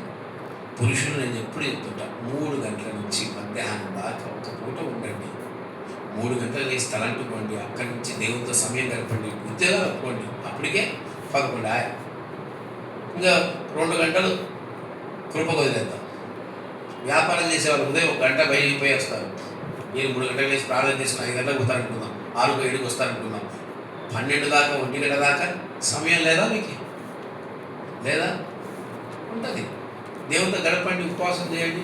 అన్నీ దాన్ని ఏమంటారు, ఒక భ్రమలో జీవిస్తున్నాం. నేను పరిశుద్ధమైన క్రైస్తవుని, నేను పరిశుద్ధమైన క్రైస్తవురాలు, నన్ను మించడం లేదు. నా ఆత్మ, నేను ప్రార్థన చేస్తే నా ప్రార్థన నాకు బలం నవ్వుస్తాను. ఒకసారి నేను ప్రార్థన చేస్తే జవాబిస్తాడు. వ్యభిచారి ప్రార్థన చేసిన జవాబిస్తాడు, దొంగ ప్రార్థన చేసిన జవాబిస్తాడు. ఈ లోకంలో ఎవడు ప్రార్థన చేసినా ప్రార్థనకి ఏముంది? అది కాదు కావాల్సింది. మనం క్రైస్తత్వంలో ఎంతగా అభివృద్ధి పొందుతున్నామో, మన ఆత్మీయ జీవితంలో మనం ఎంతగా అభివృద్ధి పొందుతున్నామో, దేవుణ్ణి మనం ఎంతగా సంతోషపడుతున్నామో అనేది ఇంపార్టెంట్. నా మాటలు మీకు రాయిస్ కొట్టట్టు ఉండొచ్చు, కానీ ఐఎమ్ టెల్లింగ్ ద ట్రూత్. నేను సత్యం చెప్తున్నా మీకు. ఈరోజు మీతోనే మాట్లాడుతున్నాడు దేవుడు, తప్పేముంది? మీరు దుఃఖపడ్డా తప్పు లేదు. వాక్యం ఏం చేస్తుందంట? హెబ్రీయులకు రాసిన పత్రిక 4వ అధ్యాయంలో ఏం చేస్తుందంటే వాక్యము 2వ అధ్యాయం 4వ అధ్యాయం సంథింగ్ ఏం చేస్తుందంట? యాడికి పోతుందంట? హృదయ అంతరంగంలోకి పోయి నీ మూలంలోకి పోయి నిన్ను శోధిస్తుందంట. ఇది వాక్యం అంటే గుర్తుపెట్టుకోండి. వాక్యం దిగితే నిన్ను శోధించాలి, అదే వాక్యం. ఎప్పుడు లాలన ప్రేమ ఓ అంటే వాక్యం కాదు. నిన్ను ఓదార్చే సమయానికి ఓదారుస్తాను, నిన్ను ప్రేమించే సమయానికి ప్రేమిస్తాను. కానీ వాక్యం ఎప్పుడు నీ బలహీనత అలా ఎత్తి చూపిస్తుందంటే దేవుడు నీతో మాట్లాడుతున్నాడు అర్థం. దాన్ని నువ్వేం చేయాలి? సరి చేసుకోవాలి. ఇప్పుడు చెప్పండి, 2 బుక్కులు పోయండి. ఏమిరా రాయడం మానేసినావా? రాసినావా? Very good. రాసినా రాసినా హల్లెలూయా చెప్పు నాయన, నువ్వే వాక్యాంశం. నీ క్రైస్తవ జీవితం ఇంకా ప్రారంభం కాలే, ఇంకా కావాలి. సరేనా? నీకు కావాలంటే ఏంటి? బాప్తిసము తీసుకొని నువ్వు నడుస్తేనే నువ్వు క్రైస్తవ జీవితంలోనికి, ఆత్మను పొందుకుంటేనే నువ్వు క్రైస్తవ జీవితంలోనికి అడుగు పెట్టినట్టు. నువ్వేం పొందుకోవాలా? బాప్తిసం కంటే ఏం పొందుకోవాలా? ఏం పొందుకోవాలా? ఆత్మను కొడుతుండి అన్య భాషలు మాట్లాడుతూ కొట్టాలా? కొడతావా? అన్య భాషలు మాట్లాడతావా? మాట్లాడాలా? ధాన్యాలను ఇష్టం, ధాన్యాలంటే ఇష్టం అంటే కాదు, ధాన్యాలలాగా ఆత్మను పొందుకోవాలి. సంతోషం. క్రైస్తవ జీవితంలో ప్రారంభము ఎలా ఉండాలి? అవిశ్వాసంగా, నిరీక్షణ లేకుండా, సమర్పణ లేకుండా, ఇంకా తగ్గింపు లేకుండా. దీన్ని క్రైస్తవ ప్రారంభం అంటారా? క్రైస్తవులు అంటారు? చెప్పండి, ఎలా ఉండాలి క్రైస్తవ ప్రారంభం? మొట్టమొదటిగా యేసయ్య అంటే ఏంటి? విశ్వాసము, సమర్పణ, తగ్గింపు. విశ్వాసము, సమర్పణ, తగ్గింపు. ఇవన్నీ ఉంటే ఏమొస్తాయి మనకి? ఏం తోడుంటాయి? ఆత్మ తోడు ఉంటుంది. ఇంకా దేవుని వాక్కు మీకు బయలుపరుస్తూనే ఉంటాడు. ఈ సంఘం ప్రారంభించడం మీకు తెలియదు, నిజంగా తెలియదు మీకు. విసిగిచ్చి మాట్లాడినాడు. ఇప్పుడు ఈరోజు మాట్లాడింటాడు, రేపు మళ్ళా మాట్లాడతాడు, రాత్రికి మాట్లాడతాడు, మధ్యాహ్నం మాట్లాడు. ఈ సంఘం ప్రారంభించడం వరకు నేను క్రైస్తవ జీవితంలోకి వచ్చినప్పుడు అబ్బా నన్ను స్టార్టింగ్లో మాట్లాడినాడు, నేను అతను మాట్లాడొద్దు అన్నంత విసుగొచ్చింది నాకు. ఆపేశాడు. మళ్ళీ సంవత్సరం తర్వాత మాట్లాడాడు. మళ్ళీ బాప్తిసం అప్పుడు మాట్లాడాడు. ఇక్కడికి వచ్చినప్పుడు, హైదరాబాద్ పట్టణానికి వచ్చినప్పుడు నేను ఎప్పుడు చెప్తున్నాను, నమ్మిన నమ్మకున్నా నాకు వాక్యం చెప్పేది ఆయనే, నేను ఎలా నిలబడాలో చెప్పేది ఆయనే, ఎలా మాట్లాడాలో చెప్పేది ఆయనే, ఎలా ప్రవర్తించాలో చెప్పేది ఆయనే. స్పెషల్ నిజంగా. అదే ఎవరు నమ్మకపోవచ్చు, కానీ నేను ధన్యుడిని. నేను చెప్పుకునే ధన్యుడిని. నా ప్రభువే నాకు చాలామంది ట్రైనింగ్. ఎక్కడికి ట్రైనింగ్? ఆది అపోస్తలుల ట్రైనింగ్ ఉందా? ట్రైనింగ్ తీసుకునే సేవకులు ఎవరు చెప్పి ట్రైనింగ్? ఆత్మతో నడిపించేవాడే సేవకుడు, ఆత్మ పిలుపున్నవాడే సేవకుడు, క్రీస్తు పిలుపున్నవాడే సేవకుడు. అవును, చూసు దేవునితో మాట్లాడాలి, యేసయ్య నీకు తోడుగా ఉండాలి. రెండవదిగా అపవాదులు మునగొద్దండి, అపవాదికి ఇష్టలుగా మారొద్దండి. ఒక సేవకుడు, ఇది సేవకుడు ఒక విశ్వాసం సాక్షి నంద్యాల పట్టణంలో నేను ఆశ్చర్యపోయాను. అంటే దేవుని నమ్మకం. పాపం చేయడానికి ఒక స్త్రీ తనతో ఒప్పుకోవట్లేదని కూర్చొని అపవాది నాకు సహాయం చేయి, అపవాది ఆ హృదయాన్ని మార్చు, ఆమెతో నేను ఉండాలి, అపవాదికి ప్రార్థన చేస్తా ఉన్నాడు ఇతను. ఈ సాక్ష్యం వీళ్ళకు నాకు భయం వేసిపోయింది. ఒక దౌర్భాగ్యుడా, ఎటువంటి ప్రార్థన చేసేవరా నువ్వు అని అపవాదికి కూడా ప్రార్థన చేస్తారంట. ఏమని? ఆ స్త్రీని నేను లోపరుచుకోవాలి. ఈ చేతబళ్ళు వశీకరణ అంటే అపవాదికి మనం స్తుతించడం, అపవాదిని మనము గనపరచడం. జాగ్రత్త. నీ జీవితంలో దేవుడు వద్దనదాన్ని నువ్వు కోరుకుంటున్నావు అంటే నువ్వు గుర్తుపెట్టుకో, నువ్వు అపవాదిని స్తుతిస్తున్నట్టు, అపవాదిని నువ్వు స్తోత్రం చేస్తున్నట్టు, దేవుడి వాక్యానికి విరుద్ధంగా నువ్వు ఏ పని చేస్తున్నా, నువ్వు అపవాదితో సహవాసం చేస్తున్నట్టు, అపవాదికి లోబడినట్టు, నీకు తెలియకుండా అపవాదిని నువ్వు ఘనపరుస్తున్నట్టు, అపవాదిని నువ్వు స్తుతిస్తున్నట్టు, నీకు తండ్రిగా ఎవరిని పెట్టుకున్నట్టు? అపవాదిని పెట్టుకున్నట్టు. జాగ్రత్త. వాడు ఉన్నాడని ప్రతి విషయం, ప్రతి దానికి దేవుడి మీద నిందలేసి, ప్రతి దానికి నువ్వు దేవుని కార్యాన్ని నిర్లక్ష్యపరుస్తూ, దేవుని క్రియలు నిర్లక్ష్యపరుస్తూ అపవాదికి దగ్గరగా నువ్వు ఉండొద్దు. మూడవదిగా క్రైస్తవ జీవితం ఎట్లా ప్రారంభం కావాలి? ఏసైలాగా ఉండాలి, అపవాదిని గుర్తించాలి. మూడవది శోధన. ఖచ్చితంగా క్రైస్తవంలో శోధించబడతావు. శోధన లేకుండా క్రైస్తవం రాదు. అది ఎటువంటి శరీరపరమైన శోధన, ఆత్మపరమైన శోధన, బలహీనతలు, కుటుంబంలో ఆర్థిక ఇబ్బందులు, అనారోగ్యాలు ఎన్నో వస్తాయి. ఈ శోధనలు ఏం చేయాలి? నిలబడు. అప్పుడే నీ క్రైస్తవ ప్రారంభం. నాలుగవదిగా వీడు చెప్తాడు. నాలుగవదిగా ఎట్లా? అరణ్యమా, అన్యాయస్తుడా, వాడికంటే తెలియదు. నాలుగవదిగా ఆత్మ వలన. ఏంటి? ఆత్మ వల్ల నడిపింపు కావాలి మనకి. మన నడిపింపు అంతా ఎవరు చేయాలి? ఆత్మ వల్ల అరణ్యానికి పోయింటాయి. ముందరణ్యానికి పోలే, ఆత్మ వల్ల. ఈరోజు ఆత్మ వల్ల పోతున్నావా, అపవాది వల్ల పోతున్నావా? ఈరోజు అంతా అపవాది వల్ల అరణ్యానికి పోతున్నారు. ఎప్పుడు అపవాది శోధిస్తారు మనల్ని. మనం వెరైటీ మనుషులం కదా, మనం దేవుని శోధిస్తాం. మొబైల్ ద్వారా, నిద్ర ద్వారా, తిండి ద్వారా, లోకాశ ద్వారా, లోకక్రియల ద్వారా, అరణ్యానికి పోయి ఒంటరితనంలో ఎవరిని శోధిస్తాం తెలుసా? అపవాది మన తండ్రి అనుకుని మనం దేవుణ్ణి శోధిస్తాం. ఎంతటి దౌర్భాగ్యం కదా, ఎంతటి దారిద్ర్యం కదా. అరణ్యంలో అపవాది శోధనకు నువ్వు ఎదురొడ్డాలి, కానీ ఒంటరితనంలో ఎదురొడ్డాలి, అపవాదిని జయించే వ్యక్తి కావాలి. కానీ నువ్వే దేవుని శోధకులుగా మారుతేట, నువ్వే అపవాదం ధరించుకుంటేట. ఇప్పుడు ఎందుకు దేవా నాకు ఒంటరితనం, నాకు అవ్వాలి. మీకు తెలుసా కదా నాన్న, మీరందరూ ఇక్కడ తండ్రి చిత్తూరుకి వెళ్ళారు. చిత్తూరుకి పోయాం. సిస్టర్ గారు ఇక్కడ వస్తూ ఉన్నారు. లోపల బిడ్డ చచ్చిపోయింది. 3 రోజులు బిడ్డ చచ్చిపోయింది. మాకు స్కానింగ్లు తెలియవు. ఆ సమయంలో చాలా కడు పేదరికం. 10 రూపాయలకి 20 రూపాయలు సంపాదించుకుంటే అది గొప్ప. 2015 హాస్పిటల్కి వెళ్ళాను, అడ్మిట్ చేశాను. గవర్నమెంట్ హాస్పిటల్ ప్రైవేట్ అనుకున్నాను, కూలింగ్ తిరిగి ఉన్నాయి కానీ ప్రైవేట్ హాస్పిటల్కి వెళ్ళాను. నేను చాలా దేవుడి పిచ్చాను. బ్యాగ్ ఎప్పుడు నా చేతిలో ఉంటుంది. ఆమె లోపల ఉంది, నేను బయట ఉన్నా. బైబిల్ పట్టుకుని చదువుకుంటానే ఉన్నా, ప్రార్థన చేసుకుంటూనే ఉన్నా. ఆమె లోపల ఉంది. బిడ్డ బయటికి రావడంలా. వాళ్ళు ఏమంటారు? ఒక ఆడలో తెచ్చుకోండి. ఎవరున్నారు? గుండె మీద పెట్టి ఏడ్చాను. ఇక్కడికి ఎందుకు తెచ్చావు మమ్మల్ని?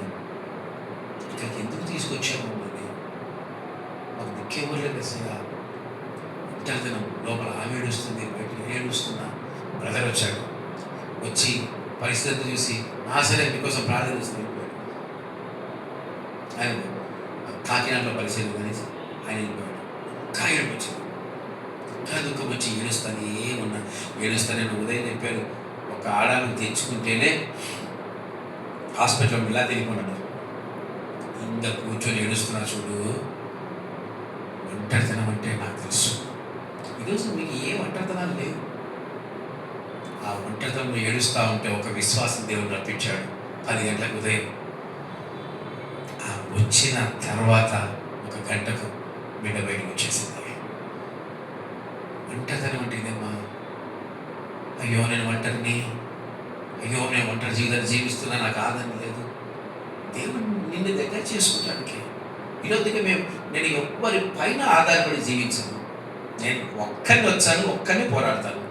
ఈరోజు ఈ సంఘాన్ని స్థాపించడానికి కూడా నేను ఒక్కరినే వచ్చాను, ఒక్కరినే పోరాడాను.